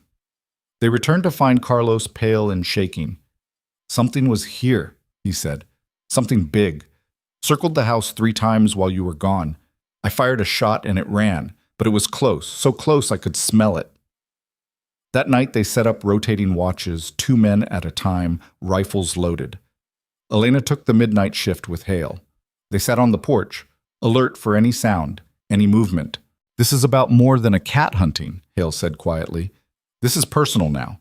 It knows we heard it. It's going to come back. So we kill it when it does. Maybe. Or maybe it kills one of us first. Elena looked at him. You're not usually this pessimistic. I'm usually not up against something that can think and plan. Animals I understand, but this thing... He shook his head. It's different. Different how? I knew a man once, down in Texas. He got between a mother bear and her cubs. She mauled him so bad he lost an arm and half his face. But he said the worst part wasn't the pain. It was looking into her eyes and seeing that she understood exactly what she was doing to him, that she wanted him to suffer. Hale paused. That's what I saw in that lion's eyes today. Understanding, intent. It's not just hunting. It's angry. Then we'd better make sure we kill it first. They sat in tense silence until their watch ended and Birch and Miguel took over. Elena went to her room but didn't sleep. Just lay there listening to the house settle, to the wind outside, to every creak and groan that might be something coming for them. Dawn came with no attack. Another day passed. Then another. The lion didn't return, but the cattle kept dying. Different methods now. Throats torn out, bodies dragged into the brush. Like it was adapting, changing tactics. It's playing with us, Carlos said nervously. Testing us. Animals don't play, Birch argued. This one does. Elena was starting to think Carlos was right. There was a pattern to the killings, a deliberate quality that felt wrong. And the tracks always led back toward the canyon, toward the high country where following meant certain death. On the 8th day after Elena shot the lion, it finally made its move. They were eating breakfast when they heard the screams. Human screams, coming from the direction of the new barn foundation. Everyone grabbed weapons and ran. They found one of the seasonal workers, a drifter named Tom who'd hired on for winter, lying in the snow, his leg torn open from thigh to ankle, and standing over him, blood on its muzzle, was the lion. It looked worse than when Elena had shot it. Thin, favoring one side with a wound weeping infection along its ribs. But its eyes were clear and full of rage. For a frozen moment, nobody moved. The lion and the human stared at each other across 10 feet of blood-stained snow. Tom was whimpering, trying to drag himself away. The lion's tail lashed. Then it charged. Elena fired first, saw the bullet hit its shoulder, saw the impact knock it sideways. But it kept coming. Miguel fired. Hale fired. The lion was taking hits, but its momentum carried it forward, straight at Hale. Elena didn't think. Just threw herself between them, rifle raised like a club. The lion hit her full force, 300 pounds of dying fury and claws. She went down hard, the breath knocked out of her, pain exploding through her ribs. The lion's jaws closed on her arm. She felt bones crack, heard herself screaming. Through the red haze of agony, she saw its face inches from hers, smelled its death breath, looked into eyes that held nothing but hatred. Then Hale was there, knife in hand, stabbing down into the lion's neck. Once, twice, 3 times. The pressure on Elena's arm released. The lion made a sound like tearing metal and collapsed sideways. Hale rolled it off her, dropped to his knees beside her. Elena, look at me. She tried to focus. The world was spinning. Her arm was on fire, worse than anything she'd ever felt. She looked down and immediately wished she hadn't. The lion's teeth had gone through to bone. Get Miguel, Hale was shouting. Get bandages, move. Hands lifted her, carried her. The sky wheeled overhead. She tried to say something but couldn't make her mouth work. Darkness crept in at the edges of her vision. The last thing she heard before she passed out was Hale's voice, cracked and desperate. "Don't you die on me! Don't you dare die on me!" Pain brought her back. Incredible, all-consuming pain that radiated from her arm through her entire body. Elena tried to move and immediately regretted it. Someone held her down. "Easy," Miguel's voice. "Easy, señora. You're safe. My arm is still attached, badly damaged, but attached. The boss cleaned it, wrapped it. You need to stay still so the bleeding stops." Elena forced her eyes open. She was in her bed. The room was too bright. Faces swam in and out of focus. Miguel, Carlos, Birch, and Hale, sitting beside her, looking like he'd aged 10 years. "The lion?" she managed. "Dead. You killed it." "I didn't." "You stopped it long enough for me to finish it. Without you, I'd be the one bleeding." Hale's voice was rough. "That was the stupidest, bravest thing I've ever seen anyone do." "Told you, partners." He laughed, broken and relieved. "Yeah, partners." The men filtered out, leaving Elena and Hale alone. She was fading again, exhaustion and pain pulling her under. But before she slept, she felt Hale take her good hand in his. "Thank you," he said quietly, "for saving my life, for being willing to die for it. I don't deserve that kind of loyalty." "Yes, you do," Elena whispered. Then she was gone, pulled down into darkness that was almost peaceful. Recovery was slow and painful. Elena's arm had been mauled badly, muscles torn, bones cracked. Miguel wrapped it carefully, changed the bandages twice a day, made her drink bitter tea for the pain and infection. She spent 3 days in bed, drifting in and out of fever dreams where the lion was still alive and hunting her through endless white landscapes. When the fever finally broke, she woke to find Hale asleep in the chair beside her bed, still holding her hand. His face was haggard, beard grown out, clothes rumpled. He looked like he hadn't moved in days. "Hale," she said softly. He jerked awake, instantly alert. "You're awake. How do you feel?" "Like I got mauled by a mountain lion." "That's accurate." He stood, stretched, winced at the crack of his spine. "I should get Miguel. He'll want to check your arm." "Wait!" Elena caught his sleeve with her good hand. "How long have you been sitting there?" "Since you got hurt." "That was 3 days ago." "I know. You haven't slept?" "I slept in the chair. Someone needed to watch you in case the fever got worse or..." He trailed off. "Or I died?" "Yeah." Elena looked at him, this hard man who'd married her out of mutual convenience, who kept everyone at arm's length, who carried his grief like armor. And she saw something she'd been trying not to see for months. He cared about her. Actually cared, in a way that went beyond partnership or practical arrangement. "I'm not going anywhere," she said. "You can't promise that." "Neither can you, but we're both still here." Hale sat back down, scrubbed his hands over his face. "When that lion had you, when I saw it tearing into your arm, I felt something I haven't felt since Catherine died. Terror, real gut-deep terror of losing someone who matters." He looked at her.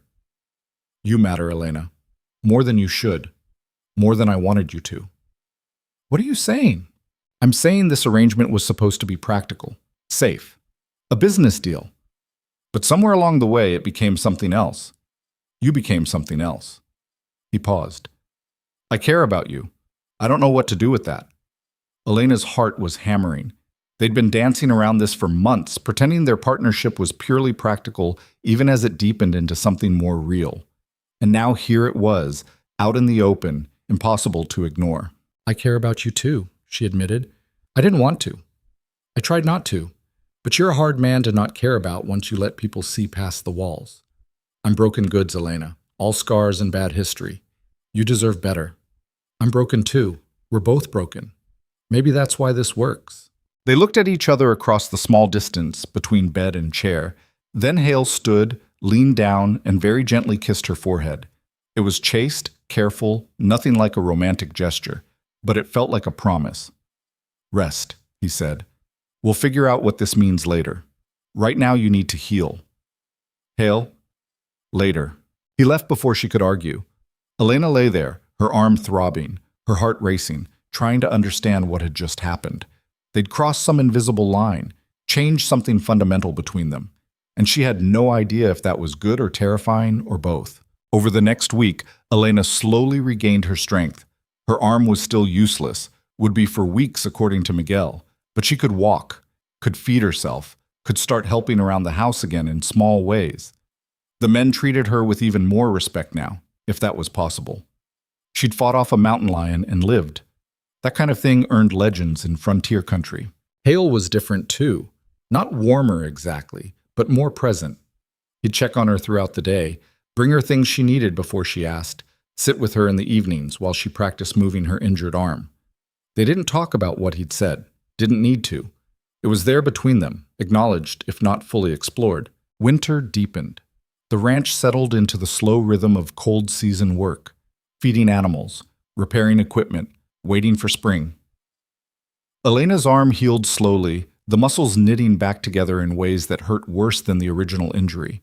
She forced herself to exercise it, to push through the pain because she refused to be crippled by this. On a clear day 2 months after the lion attack, Elena was practicing with her rifle. Her aim was shaky, her injured arm barely able to support the weapon, but she kept at it, missing more than hitting, but improving. Hale watched from the porch, not commenting. When she finally lowered the rifle, exhausted and frustrated, he walked over. "You're getting better." "I'm terrible." "You're getting better than terrible. That's progress." He picked up the rifle, checked it, handed it back. "You saved my life with this. Never forget that. I almost got us both killed. You saw something you couldn't let happen and you acted. That's not weakness. That's strength." He paused. "You're the strongest person I know, Elena Voss. Stronger than me. Stronger than anyone in Black Hollow. You just needed the chance to figure that out." Elena felt tears prick her eyes. Not from pain or frustration, but from the weight of being seen. Really seen. All her damage and fear and desperate survival acknowledged and valued instead of pitied. "Thank you," she whispered.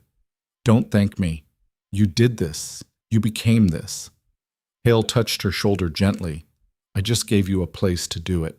They stood together in the winter sunlight, 2 survivors holding their ground against a world that had tried to break them. And for the first time since her husband died, since Black Hollow, since everything fell apart, Elena felt something that might have been hope.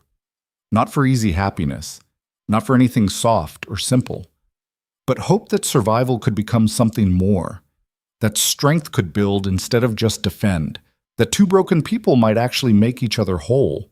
It was enough. For now, it was enough. Spring came late that year, arriving not with warmth but with mud and flooding as the winter snow melted all at once. The valley transformed into a swamp, the river swelling to twice its normal width, washing out trails and turning every task into a battle against the elements.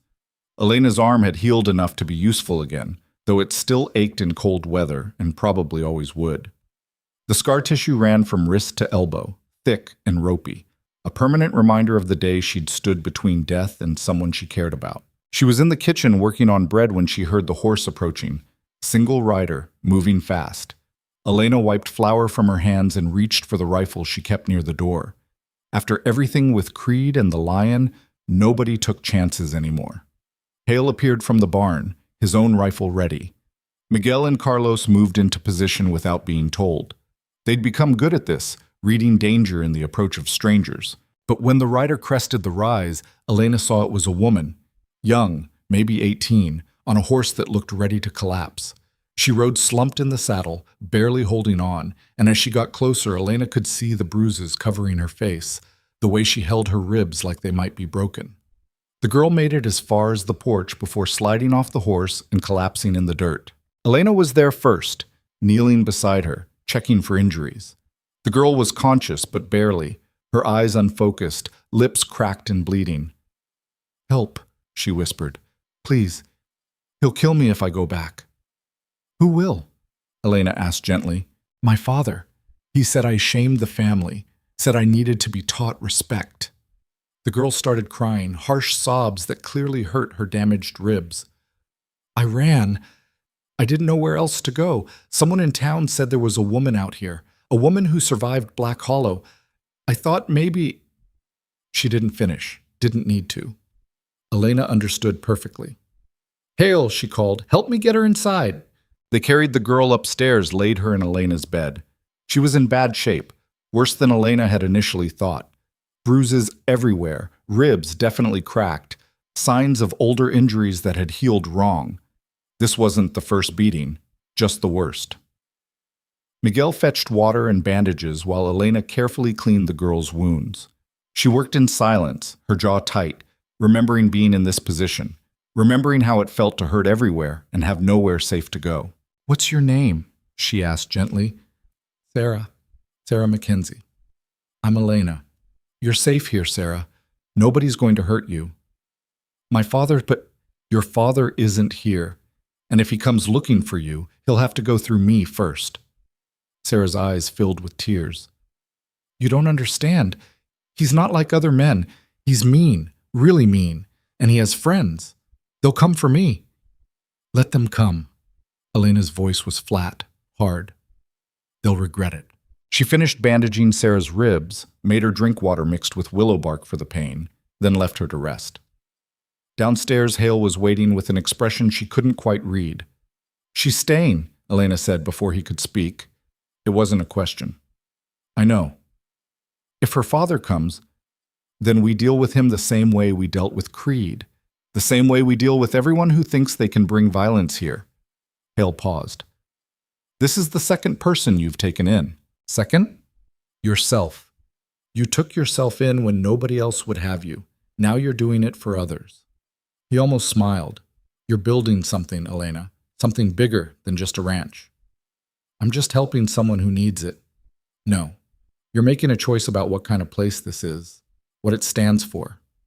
Hale touched her shoulder briefly. "I'm with you. Whatever comes from this, I'm with you." Elena felt warmth spread through her chest. Not romantic exactly, though there was that too, but something deeper. The knowledge that she wasn't alone in this, that she had backup, support, someone who understood what she was trying to do. "Thank you," she said. "Don't thank me yet. Her father really might come looking." "Good. I have some things I'd like to say to men who beat their daughters." Sarah woke the next morning stiff and sore, but clear-headed. Elena brought her breakfast and sat while she ate, not pushing for conversation, just present. Finally, Sarah set down the spoon and looked at her. "Why are you helping me?" "Because someone should have helped me and didn't. Because I know what it's like to have nowhere to go. Because it's the right thing to do." Elena paused. "How old are you, Sarah?" 17, almost 18. "And your mother?" "Dead. 5 years now. Since then, it's just been me and my father and my brother." Sarah's hands clenched. "My brother's worse than my father. Meaner. He's the one who broke my ribs this time. Said I talked back, that I needed to learn my place. And what do you want? If you could have anything, what would it be?" Sarah looked at her like the question was foreign, like nobody had ever asked what she wanted before. "I want to not hurt all the time. I want to wake up without being scared. I want to learn things, do things, be something more than just someone's property to beat on." She wiped her eyes. "Is that stupid?" "No. That's human." Elena took Sarah's hand carefully. "You can stay here as long as you need. We'll teach you to work the ranch, teach you to defend yourself. You'll earn your keep, but nobody will hurt you. That's the deal." "What if I can't do the work? What if I'm not strong enough?" "Then you'll get stronger. That's what this place does. It makes you stronger." Elena stood. "Rest today. Tomorrow we start figuring out who you're going to become." Over the next weeks, Sarah slowly came back to life. The fear in her eyes eased. The flinching when people moved too quickly stopped.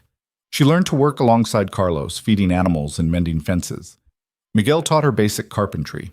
Birch, surprisingly gentle with her, showed her how to identify medicinal plants. And Elena taught her to shoot. They went to the same clearing where Elena had learned, setting up targets. Sarah's first attempts were wild, scared, like she was afraid the gun would turn on her, but Elena was patient, adjusting her stance, teaching her to breathe, to focus. "Why do I need to learn this?" Sarah asked after missing her 10th shot in a row. "Because the world is full of men like your father.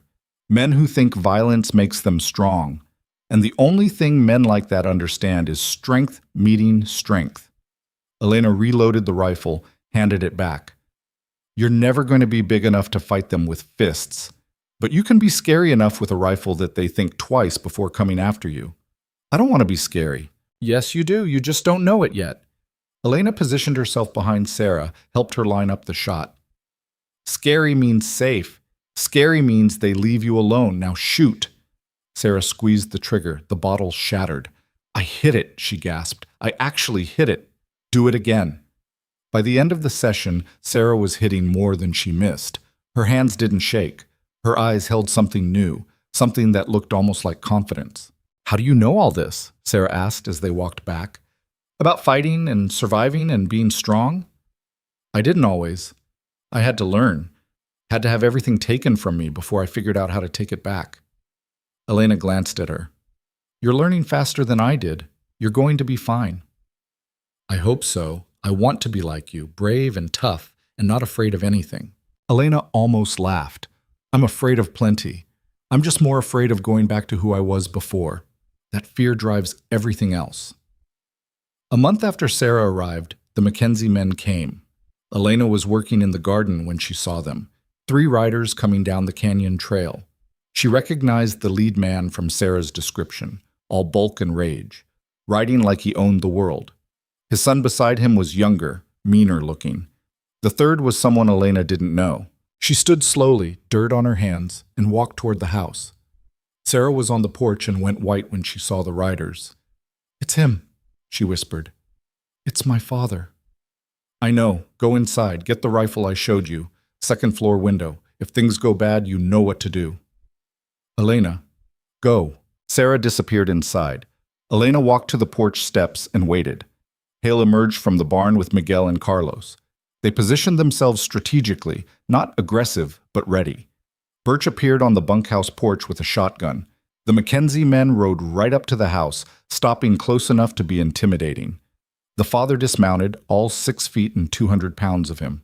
I'm looking for my daughter, he said without preamble. Sarah Mackenzie. Someone in town said she came out here. What do you want with her? Elena asked. That's family business, not yours. Anything that happens on this ranch is my business. Mackenzie's face darkened. Listen, woman, I don't know who you think you are, but I don't take orders from females, especially not ones who steal other people's property. Your daughter isn't property. She's a person, and she's staying here. The hell she is. I'm her father. She belongs to me. He took a step forward. Now you bring her out here before this gets ugly. It's already ugly. It got ugly when you beat a 17-year-old girl so badly she rode 3 hours through dangerous country just to get away from you. Elena's voice was cold, controlled. She's not going anywhere with you. You can't stop me from taking what's mine. Try it and find out. Mackenzie's son dismounted, hand on his pistol. Pa, let me handle this. I'll get Sarah and teach this one some manners while I'm at it. Before he could take another step, Hale appeared beside Elena, rifle across his chest. Gentlemen, he said quietly, I'm Dorian Hale. This is my ranch, and that's my wife you're threatening. I suggest you reconsider your approach. Mackenzie's eyes widened slightly. Even in the back country, Hale's reputation preceded him. This is family business, Hale. Doesn't concern you. My wife says it does. That makes it my business. Hale's tone didn't change, but something in it made Mackenzie's third man shift nervously. Your daughter came here seeking shelter. We gave it to her. She's under our protection now. That means you don't touch her. You don't take her. You don't even speak to her unless she wants to speak to you. You can't do that. She's my daughter. She's a person, and she made her choice. Hale stepped forward. Now you have a choice. You can leave peacefully and never come back. Or you can try to force this and learn why people in 5 territories know my name. What's it going to be? Mackenzie looked at Hale, at Miguel and Carlos with their rifles ready, at Birch with the shotgun. Looked at Elena, standing her ground despite being half his size. His face went red with rage and humiliation. This isn't over, he spat. Yes, it is. Your daughter is free of you. Accept it or don't, but you're not taking her. Elena's voice was steel. And if you come back, if you try to hurt her or anyone else here, I'll kill you myself. That's not a threat. It's a fact. Ask anyone in Black Hollow what happens to men who push me. Something in her tone made Mackenzie pause. He looked at her more carefully, really seeing her for the first time. Seeing the scars on her arms, the rifle she held like it was part of her body, the absolute certainty in her eyes. You're that widow. he said slowly. The one who married Hale. The one who killed Creed's men. That's right. They say you're cursed. Say you bring death wherever you go. They say lots of things. Some of them are even true. Elena smiled, and it wasn't a friendly expression. Do you want to find out which ones? Mackenzie's son opened his mouth to say something stupid, but his father grabbed his arm hard enough to make him wince. We're leaving, Mackenzie said. But you haven't heard the last of this. I think I have. Because if I see you again, it'll be over a rifle barrel, and I don't miss anymore. Elena paused. Now get off our land before I decide you threatening my family is enough reason to shoot you right now. They mounted up and rode out, Mackenzie's son looking back with murder in his eyes. But they left. That's what mattered. When they disappeared over the rise, Elena's legs nearly gave out. The adrenaline that had been holding her up drained away all at once. Hale caught her elbow, steadying her. You all right? I threatened to kill a man. You meant it too. I could tell. That's what scares me. I did mean it. If he'd tried to take Sarah, I would have shot him. Elena looked at her hands. They were shaking now that the danger had passed. What's happening to me? I used to be someone who couldn't even fight back when people hit me. Now I'm threatening to murder people. You're becoming what you need to be to survive out here, to protect people who can't protect themselves. Hale guided her to the porch steps, sat her down. That's not a bad thing, Elena. That's strength. It feels like becoming a monster. Monsters don't worry about becoming monsters. You're just learning that sometimes mercy looks like being willing to be merciless. He sat beside her. Sarah needed someone who'd stand up to her father. You did that. You probably saved her life. Does that make you a monster? No, but where does it stop? When do I cross the line from protecting people to just being violent? When you start enjoying it. When you hurt people because you want to instead of because you have to. Hale looked at her seriously. You're not there. You're not even close. You're just someone who's learned that the world doesn't respect weakness. That's not the same as being cruel. Sarah appeared on the porch, pale but standing straight. Is he gone? He's gone, Elena confirmed. And he's not coming back. You really would have shot him. It wasn't a question. Yes. Good. Sarah's voice was hard, older than her years. He deserves worse than that for what he's done. To me. To my mother before she died. To everyone he's ever had power over. She sat down beside Elena. Teach me more. Teach me everything you know. I don't ever want to be helpless again. It's not an easy path. I don't care. The easy path is where men like my father win. I want the hard path. The one where I'm strong enough that nobody can hurt me anymore. Elena looked at this girl who reminded her so much of herself, who'd made the same desperate choice to survive even when survival looked impossible. All right, we start tomorrow, but you have to promise me something. Anything. You use what I teach you to protect, not to punish. You become strong to keep yourself safe, not to hurt people who hurt you. Promise me you won't become what you hate. Sarah was quiet for a moment, considering, then she nodded. I promise. I just want to be free. Freedom's worth fighting for, Elena said. Let's make sure you're ready for the fight. Word spread faster than Elena expected. Within a month, 2 more women showed up at the ranch. One was a widow from a settlement to the north, driven out after her husband's brothers tried to claim his land and her along with it. The other was a girl of 15 who'd run away from a marriage arranged to a man 4 times her age. Each time, Elena took them in. Each time, Hale backed her without question. The ranch slowly transformed from a cattle operation to something more complex, something that didn't quite have a name yet. We're going to run out of room, Miguel observed one evening, and food, and work for everyone to do. Then we expand, Elena said. Build more housing, plant a bigger garden, figure it out as we go. The men in town aren't going to like this. Women running away from their families, coming here, they'll see it as you stealing their property. Let them see it however they want. Anyone who thinks people are property can stay the hell away from here. They built 2 more cabins that summer, simple structures but solid. The women who stayed worked hard, learning the ranch the same way Elena had. Sarah became particularly good with horses, developing a gentle touch that calmed even the most skittish animals. The widow, Mary, turned out to have a talent for preserving food, and soon had a root cellar that was the envy of the territory. The young girl, Lily, was tiny but fierce, throwing herself into every task with determination that impressed even Birch. The ranch became louder, more crowded, more alive. Meals were communal affairs with 8 or 9 people around the table, conversation and laughter mixing with the business of eating. The work got done faster with more hands, and slowly, the women who'd arrived broken began to heal into something stronger. But not everyone was happy about it. The problem started small. Supplies ordered from town would arrive short or damaged. Merchants would suddenly have no stock when ranch women came to shop. Letters sent to Elena were opened and read before delivery. Nothing overtly threatening, just constant low-level harassment designed to make life difficult. Elena dealt with it by finding suppliers further away, by sending Miguel or Carlos when local merchants wouldn't serve women, by writing less and traveling more. But she knew it was building to something worse, could feel it in the way men watched when she rode into town, in the whispers that followed her everywhere. The confrontation came at the fall cattle auction. Elena was there with Hale, selling off part of the herd to raise money for winter supplies. They were negotiating with a buyer when a group of men approached, Mackenzie at the lead with 5 others Elena recognized from various towns and ranches. "Hale," Mackenzie said, "we need to talk. I'm busy." "This won't wait. It's about your wife and that situation you've got going at your ranch." "Situation?" Hale's voice dropped into dangerous territory. "Explain what you mean by that." "You know what I mean. You're harboring runaways, sheltering women who belong to their families, undermining the natural order of things." Mackenzie crossed his arms. "We want it stopped. Send those women back where they came from." "Or what?"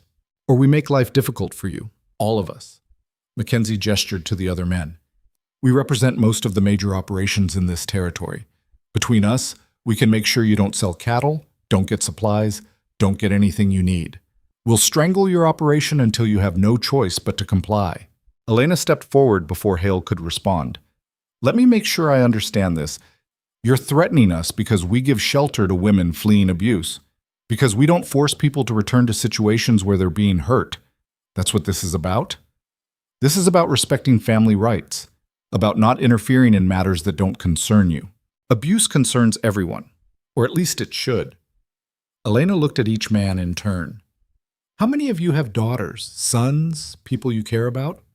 A few shifted uncomfortably. One nodded. "And if those people were being hurt, if they came to you seeking help, would you send them back to their abusers? Would you tell them family rights are more important than their safety?" "That's different," one of the other men said. "That's family." "So is this. We're making a family of our own at that ranch, one where people are safe, where women can live without fear, where strength doesn't mean the right to hurt someone weaker." Elena's voice carried across the auction yard, and people were stopping to listen. "You want to threaten us for that? Fine, but understand what you're really saying. You're saying you believe men have the right to beat their wives, their daughters, anyone they have power over.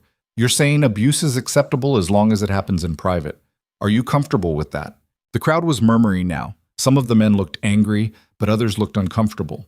A few women were watching with naked hope on their faces. Mackenzie's face went red. "This is about property rights and family authority, not abuse. It's always about abuse. You just don't want to call it that." Elena stepped closer. "Here's what's going to happen. We're going to keep running our ranch the way we see fit. We're going to keep offering shelter to anyone who needs it. And if you try to interfere, if you try to hurt our operation or the people under our protection, you'll learn exactly how serious I am about defending what's mine. You can't fight all of us. Watch me." Elena's hand rested casually near her pistol. "I've already killed men who threatened my family. You think I won't do it again?" One of the other ranchers, an older man Elena didn't know, stepped forward. "Mackenzie, maybe we should think about this. The Hale Ranch isn't doing anything illegal, and threatening them like this makes us look like we've got something to hide. Stay out of this, Jennings." "I won't stay out of it.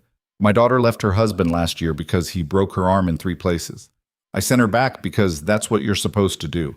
She died 2 months later. Fell down the stairs, they said. But I know what really happened." Jennings's voice cracked.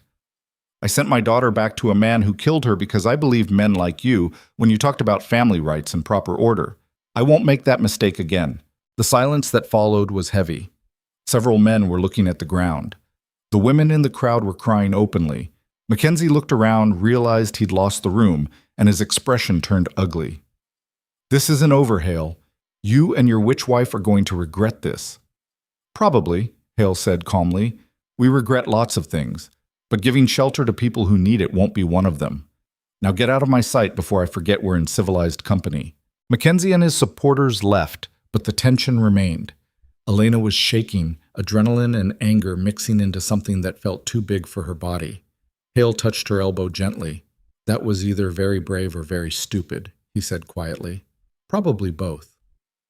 You made an enemy of every traditional man in the territory. I already had those enemies. Now they just know I'm not backing down."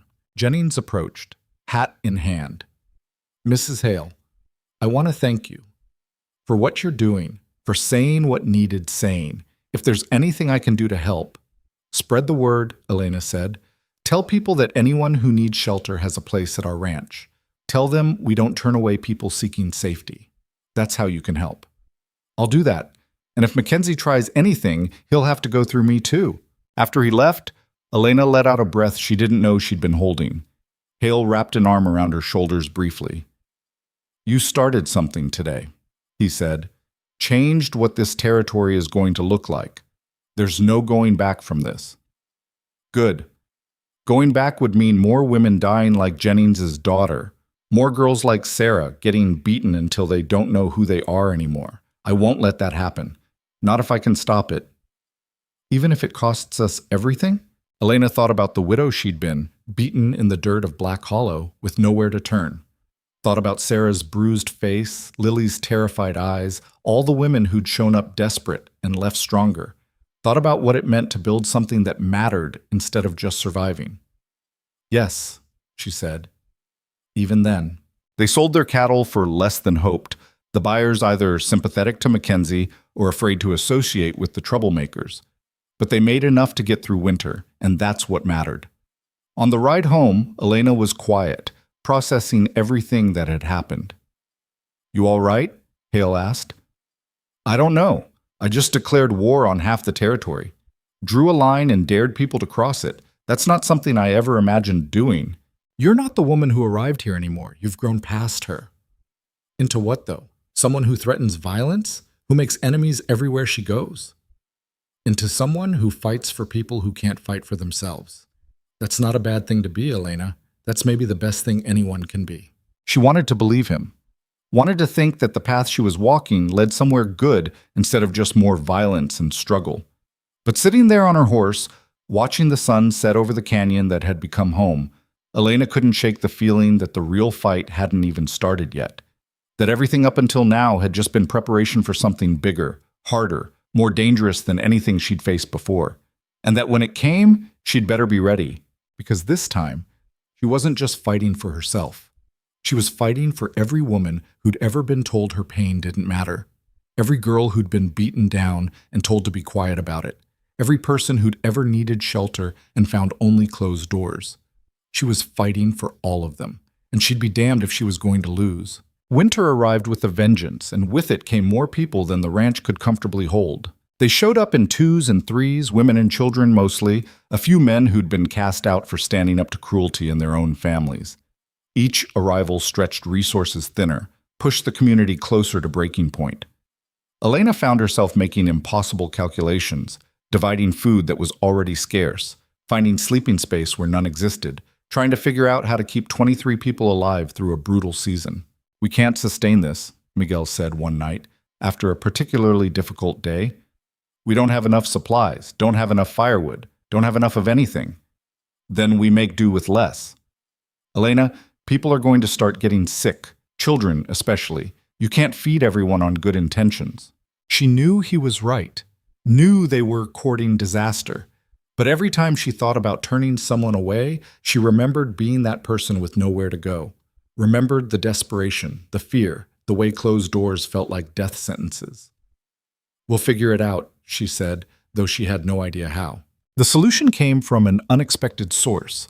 Jennings, the rancher who'd spoken up at the auction, arrived 3 days later with a wagon full of supplies. Flour, salt, dried meat, blankets. Enough to make a real difference. Consider it an investment, he said when Elena tried to refuse. In a better future. In a territory where people help each other instead of looking away. I can't pay you back. Not anytime soon. I'm not asking you to. Just keep doing what you're doing. Keep being proof that things can be different. He paused. My daughter died because I was a coward. I won't be a coward again. Other supplies followed. A farmer dropped off sacks of potatoes. A widow from 2 territories over sent preserved vegetables. Not everyone in the frontier was on Mackenzie's side, it turned out. Not everyone thought abuse was acceptable as long as it stayed private. But the help came with a price. Mackenzie and his allies saw every donation, every act of support, as a challenge to their authority. They started pushing back harder, spreading rumors that the ranch was a den of immorality, that Elena was corrupting decent women, that Hale had gone soft and needed to be reminded how things worked in this country. The threats escalated. Fences got cut in the night. 2 horses disappeared, probably stolen. Someone left a dead coyote on the porch with a note. Back off or you're next. This is coordinated, Hale said, studying the note. Not random harassment. They're building to something. What do? We prepare. Same as we did with Creed. We make sure everyone knows how to shoot, how to defend themselves, where to go if things go bad. He looked at her seriously. And we accept that this might get people killed, including us. Elena had known this was coming, had felt it building like a storm on the horizon, but hearing it stated plainly made it real in a way that was hard to swallow. Maybe I should leave, she said quietly. Take the people here somewhere else. Stop putting everyone at risk because of my choices. Running away solves nothing. They'll just find another target, another excuse. This isn't about you personally, Elena. This is about power, about men who can't stand the idea that their authority might be questioned. Hale touched her face gently. You've built something worth defending. Don't abandon it now. People might die. People die anyway. At least this way they die for something that matters instead of just accepting that suffering is inevitable. It wasn't comforting, but it was true. They spent the next week fortifying the ranch, teaching everyone who could hold a weapon how to use it, drilling escape routes and emergency procedures. Sarah turned out to be a natural teacher, patient with the younger women, firm with those who were afraid. Lily, despite her size, had the best aim of anyone except Elena herself. You've created an army, Birch observed one evening, watching the women practice. I've created survivors, Elena corrected.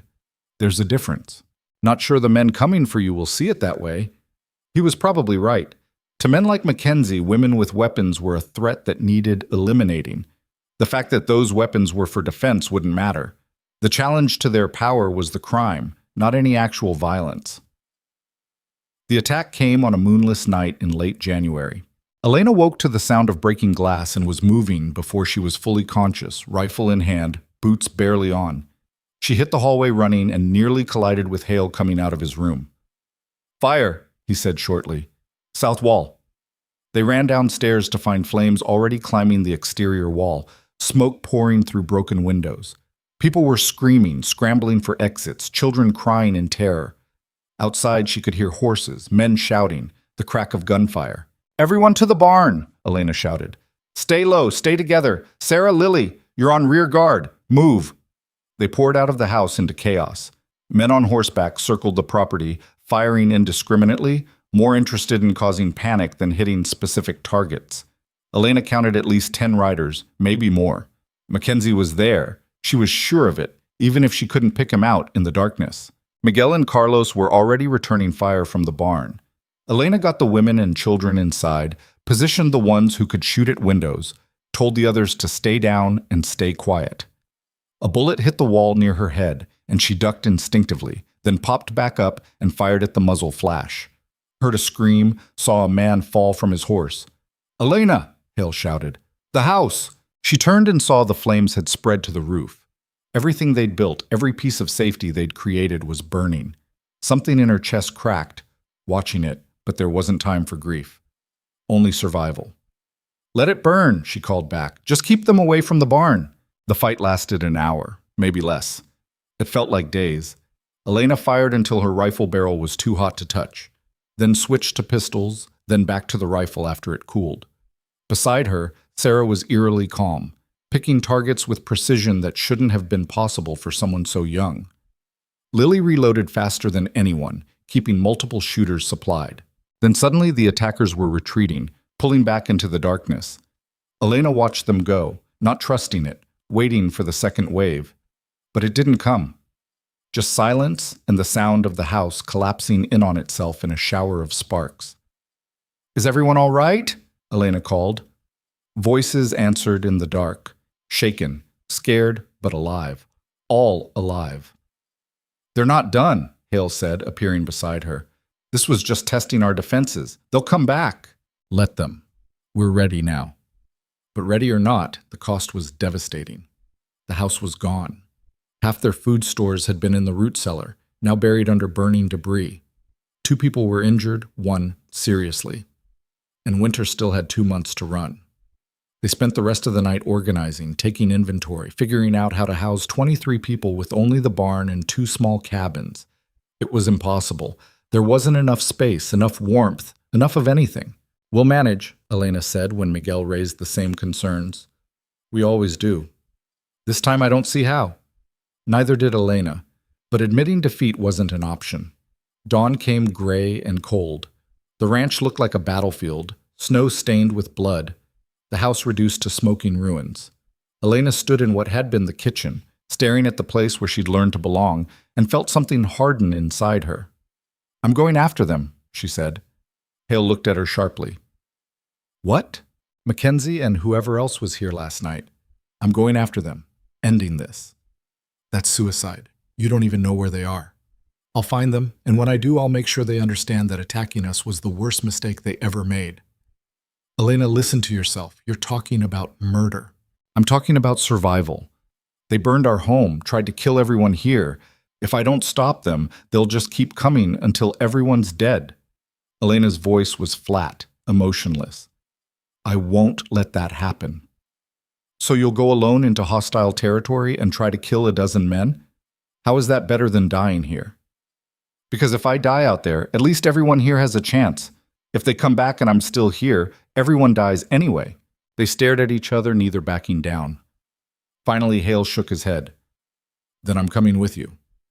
"No, someone needs to stay and protect these people. That's you." "Elena, I'm not arguing about this. You stay. I go. That's how this works." She touched his face, let herself feel the warmth of him one last time. "If I don't come back, you take care of them. All of them. Promise me. I can't let you do this. You can't stop me." She left before he could argue further, gathering supplies, checking weapons, preparing for what she knew might be a one-way journey. Sarah found her in the barn, stuffing provisions into saddlebags. "You're going after them," Sarah said. "Not a question." "Yes. Take me with you." "No." "Why not? I can shoot, I can ride, I can help." "Because you have a future, and I'm not risking it on revenge." Elena finished packing, turned to face the girl who'd become like a daughter to her.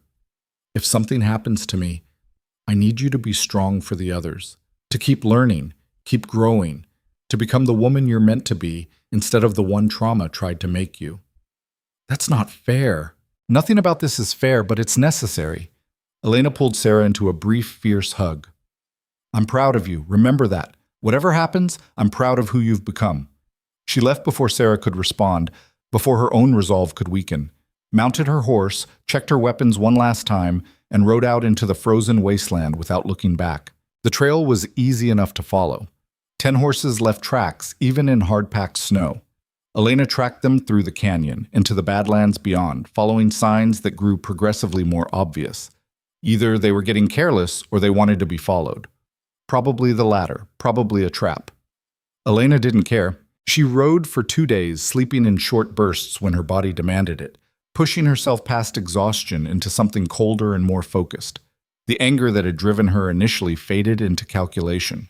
She wasn't hunting out of rage anymore. She was hunting because it needed to be done, because these men had to understand that violence had consequences. She found their camp on the evening of the second day, tucked into a canyon with good sight lines and poor exits. Smoke from their fire gave away the position. Elena dismounted a quarter-mile out, tied her horse, and approached on foot as darkness fell. 12 men, more than she'd hoped for, fewer than she'd feared. They sat around the fire, drinking and bragging, confident in their numbers, certain no one would be stupid enough to come after them. Elena waited until full dark, then moved. The first man died with her knife across his throat, quiet as a whisper. She dragged his body into the shadows and kept moving. The second man was taking watch at the canyon entrance. She came up behind him, blade between his ribs, and lowered him silently to the ground. 2 down, 10 to go. Then someone by the fire stood up, stretching, and saw the bodies. "Hey, we..." Elena shot him through the chest before he could finish. Chaos erupted, men scrambling for weapons, shouting, firing blindly into the darkness. Elena was already moving, staying low, using the rocks for cover. She fired again, saw another man go down. Fired again, missed, corrected, hit her target on the second shot. They were panicking now, shooting at shadows, at each other in the confusion. Elena kept moving, kept firing, picking them off one by one. A bullet grazed her shoulder, but she barely felt it. Another took a chunk out of her boot heel. She fired back, hit the shooter in the leg, fired again, and finished him. Then she was face to face with Mackenzie himself, both of them out of bullets, circling each other with knives drawn. "You crazy witch," he spat. "You killed all my men! You tried to kill my family. What did you think would happen? You're going to die here. Even if you kill me, you're going to die out here. Maybe, but you'll die first. That's enough." They came together in a clash of steel and rage. Mackenzie was bigger, stronger, but Elena was faster and had nothing left to lose. She ducked under his swing, drove her blade into his side. He howled, grabbed her hair, tried to slam her face into the rock. She twisted, brought her knee up into his gut, stabbed again as he doubled over. He fell hard, clutching his wounds, blood black in the firelight. Elena stood over him, breathing hard, and felt nothing. No satisfaction, no guilt, just emptiness. "This could have been different," she said quietly. "You could have left us alone. Let people live their lives without terrorizing them. But you chose this. You chose violence, so here we are." "You're no better than me," Mackenzie gasped. "You're a killer. A monster. Maybe, but I'm the monster that protects people from monsters like you. And if that's what I have to be, I'll be it." She left him there, bleeding out in the snow, and walked away without looking back. The ride home took 3 days. Elena was injured worse than she'd initially realized, infections setting in from wounds she'd ignored in the heat of battle. Fever came and went. Sometimes she wasn't sure if she was riding or dreaming, the landscape blending together into endless white, punctuated by moments of clarity. She made it as far as the ranch boundary before collapsing off her horse. Woke in her old bed, or what had been her old bed before the house burned. Someone had set it up in one of the cabins. Hale was there, looking older and more tired than she'd ever seen him. "You're back," he said hoarsely. "Barely. The others?" "Dead. All of them." He nodded slowly, like he'd expected this. "How badly are you hurt?" "Bad enough, but I'll live." "You'd better. I didn't marry you just to have you die on me." Elena almost smiled. Almost. "The ranch? Still standing, barely. We're short on everything, but we're managing. People want to see you, want to know if you're all right." "Not yet. I need time. Need to remember how to be human again." Hale understood. He sat with her while she recovered, didn't push for details, didn't ask questions she wasn't ready to answer. Just present, solid, there. Recovery took weeks. Elena's body healed faster than her mind. She'd killed 12 men, some in self-defense, some in cold blood, all of them necessary, but none of them easy to live with. The weight of it sat on her chest like a stone. "You did what you had to do," Hale said one evening. "No one here blames you." "I blame me." "Why? Because you were effective? Because you protected people by being willing to do violence?" "Because I didn't feel anything. When I killed Mackenzie, when I left him dying in the snow, I felt nothing. What does that make me? Human. Exhausted. Someone who's survived too much and had to make impossible choices." Hale took her hand. "You're not a monster, Elena. You're just tired of being everyone's victim. There's a difference." Maybe there was. Maybe there wasn't. Elena wasn't sure anymore.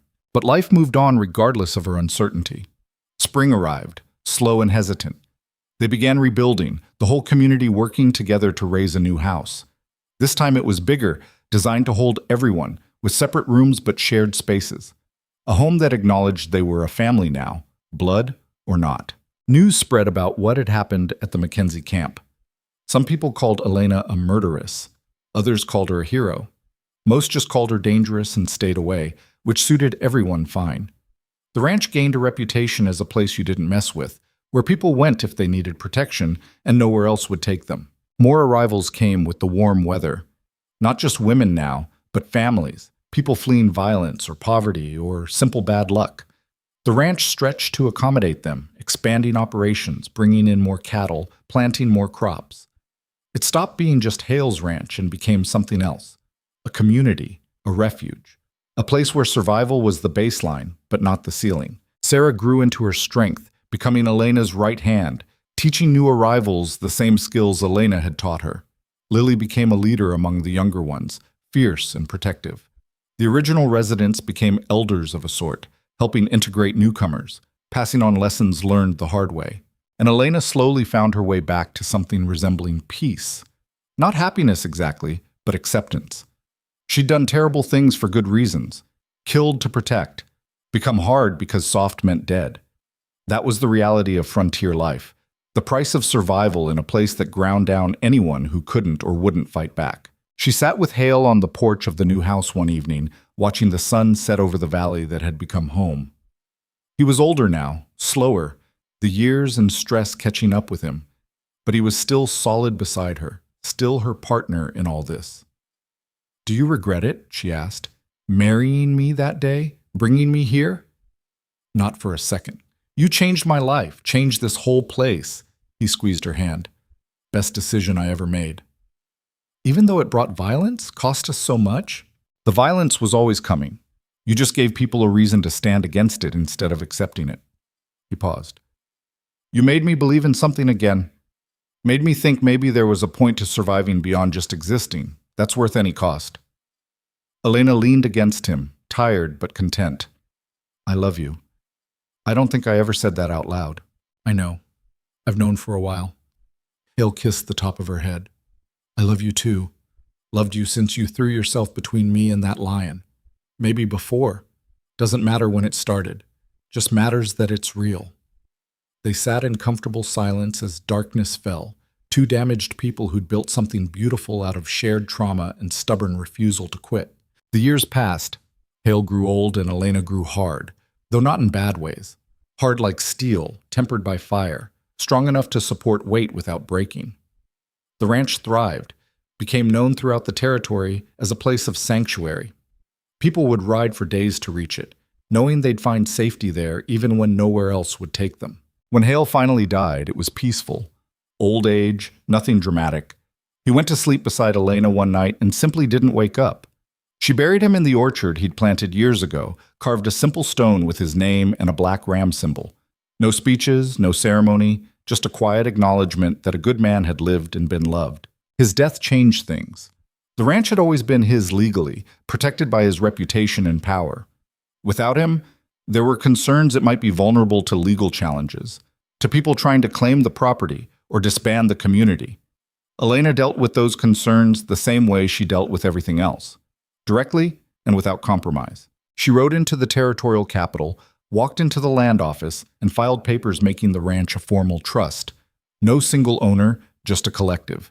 People could come and go freely, but the land itself was protected, couldn't be sold or seized. It took 3 lawyers and 2 months of legal wrangling, but Elena had learned patience along with everything else. When she rode back to the ranch, she was no longer just Hale's widow. She was the founder of something new, something that would outlast her. More years passed. Elena grew old but never soft. Her hair went gray, her face lined, her hands gnarled from work and old injuries. But she could still shoot straight, still ride all day if needed, still command respect from everyone who met her. Young women would arrive broken and leave strong. Children grew up learning that violence wasn't inevitable, that there were places where safety was real. Men learned that power meant protecting, not dominating. Slowly, incrementally, the ranch changed what was possible in frontier country. Elena trained Sarah to take over leadership, passing on not just practical skills, but philosophy. How to balance mercy with strength, how to defend without becoming what you fought against, how to build community from people who'd lost everything. "I'm scared," Sarah admitted one evening. "Scared I'll fail. Scared I won't be able to do what you've done." "You won't do what I've done. You'll do what needs doing in your time, with your strength. That's the point." Elena touched Sarah's face gently. "I was never trying to create copies of myself. I was trying to create people who could stand on their own, make their own choices, be strong in their own ways. You're exactly what I hoped you'd become." "What if people test me? What if they come like they came for you?" "Then you'll handle it. You'll find your own mountain lion to fight, your own Mackenzie to face down. And you'll survive because that's what we do here. We survive, and then we help others survive. That's the legacy." Sarah nodded, scared but determined. Ready. Elena lived long enough to see the ranch become legendary, to watch it transform from a refuge to an institution. People across 3 territories knew about the place in the canyon where broken people went to heal, where women could live without fear, where community meant something real. On her last day, she sat on the porch with Sarah beside her and watched children playing in the yard. Children who'd been born here, who'd never known what it was like to live in fear, who thought safety was normal instead of a privilege you fought for. "I think we did all right," Elena said quietly. "You did more than all right. You changed the world. Just our little piece of it. That's all anyone can do." Elena closed her eyes, tired but satisfied. "Keep it going. Keep the doors open. Keep teaching people that survival is possible, that strength isn't the same as cruelty. That's all I ask. I promise." Elena died that night, peaceful and surrounded by the family she'd built from nothing. They buried her beside Hale in the orchard, carved her name next to his. The stone was simple, just like she'd wanted. Elena Voss Hale. She survived. She protected. She mattered. The ranch continued without her, thriving and growing, changing with the times but keeping the core mission intact. Generations of people passed through, found healing, left stronger. And every one of them carried a piece of Elena's legacy with them, spreading the idea that suffering wasn't inevitable, that people could choose kindness and still be strong. In the end, that was the real victory. Not the violence she'd survived or the enemies she'd defeated, but the simple fact that she'd proven a different way was possible. That a woman beaten down in the dirt could rise and build something that mattered. That strength used to protect was more powerful than strength used to dominate. Elena Voss had arrived in Black Hollow with nothing but bruises and desperation. She left behind a community, a legacy, and proof that one person willing to stand up could change everything. That was enough. That was everything. That was victory in the only way that really mattered.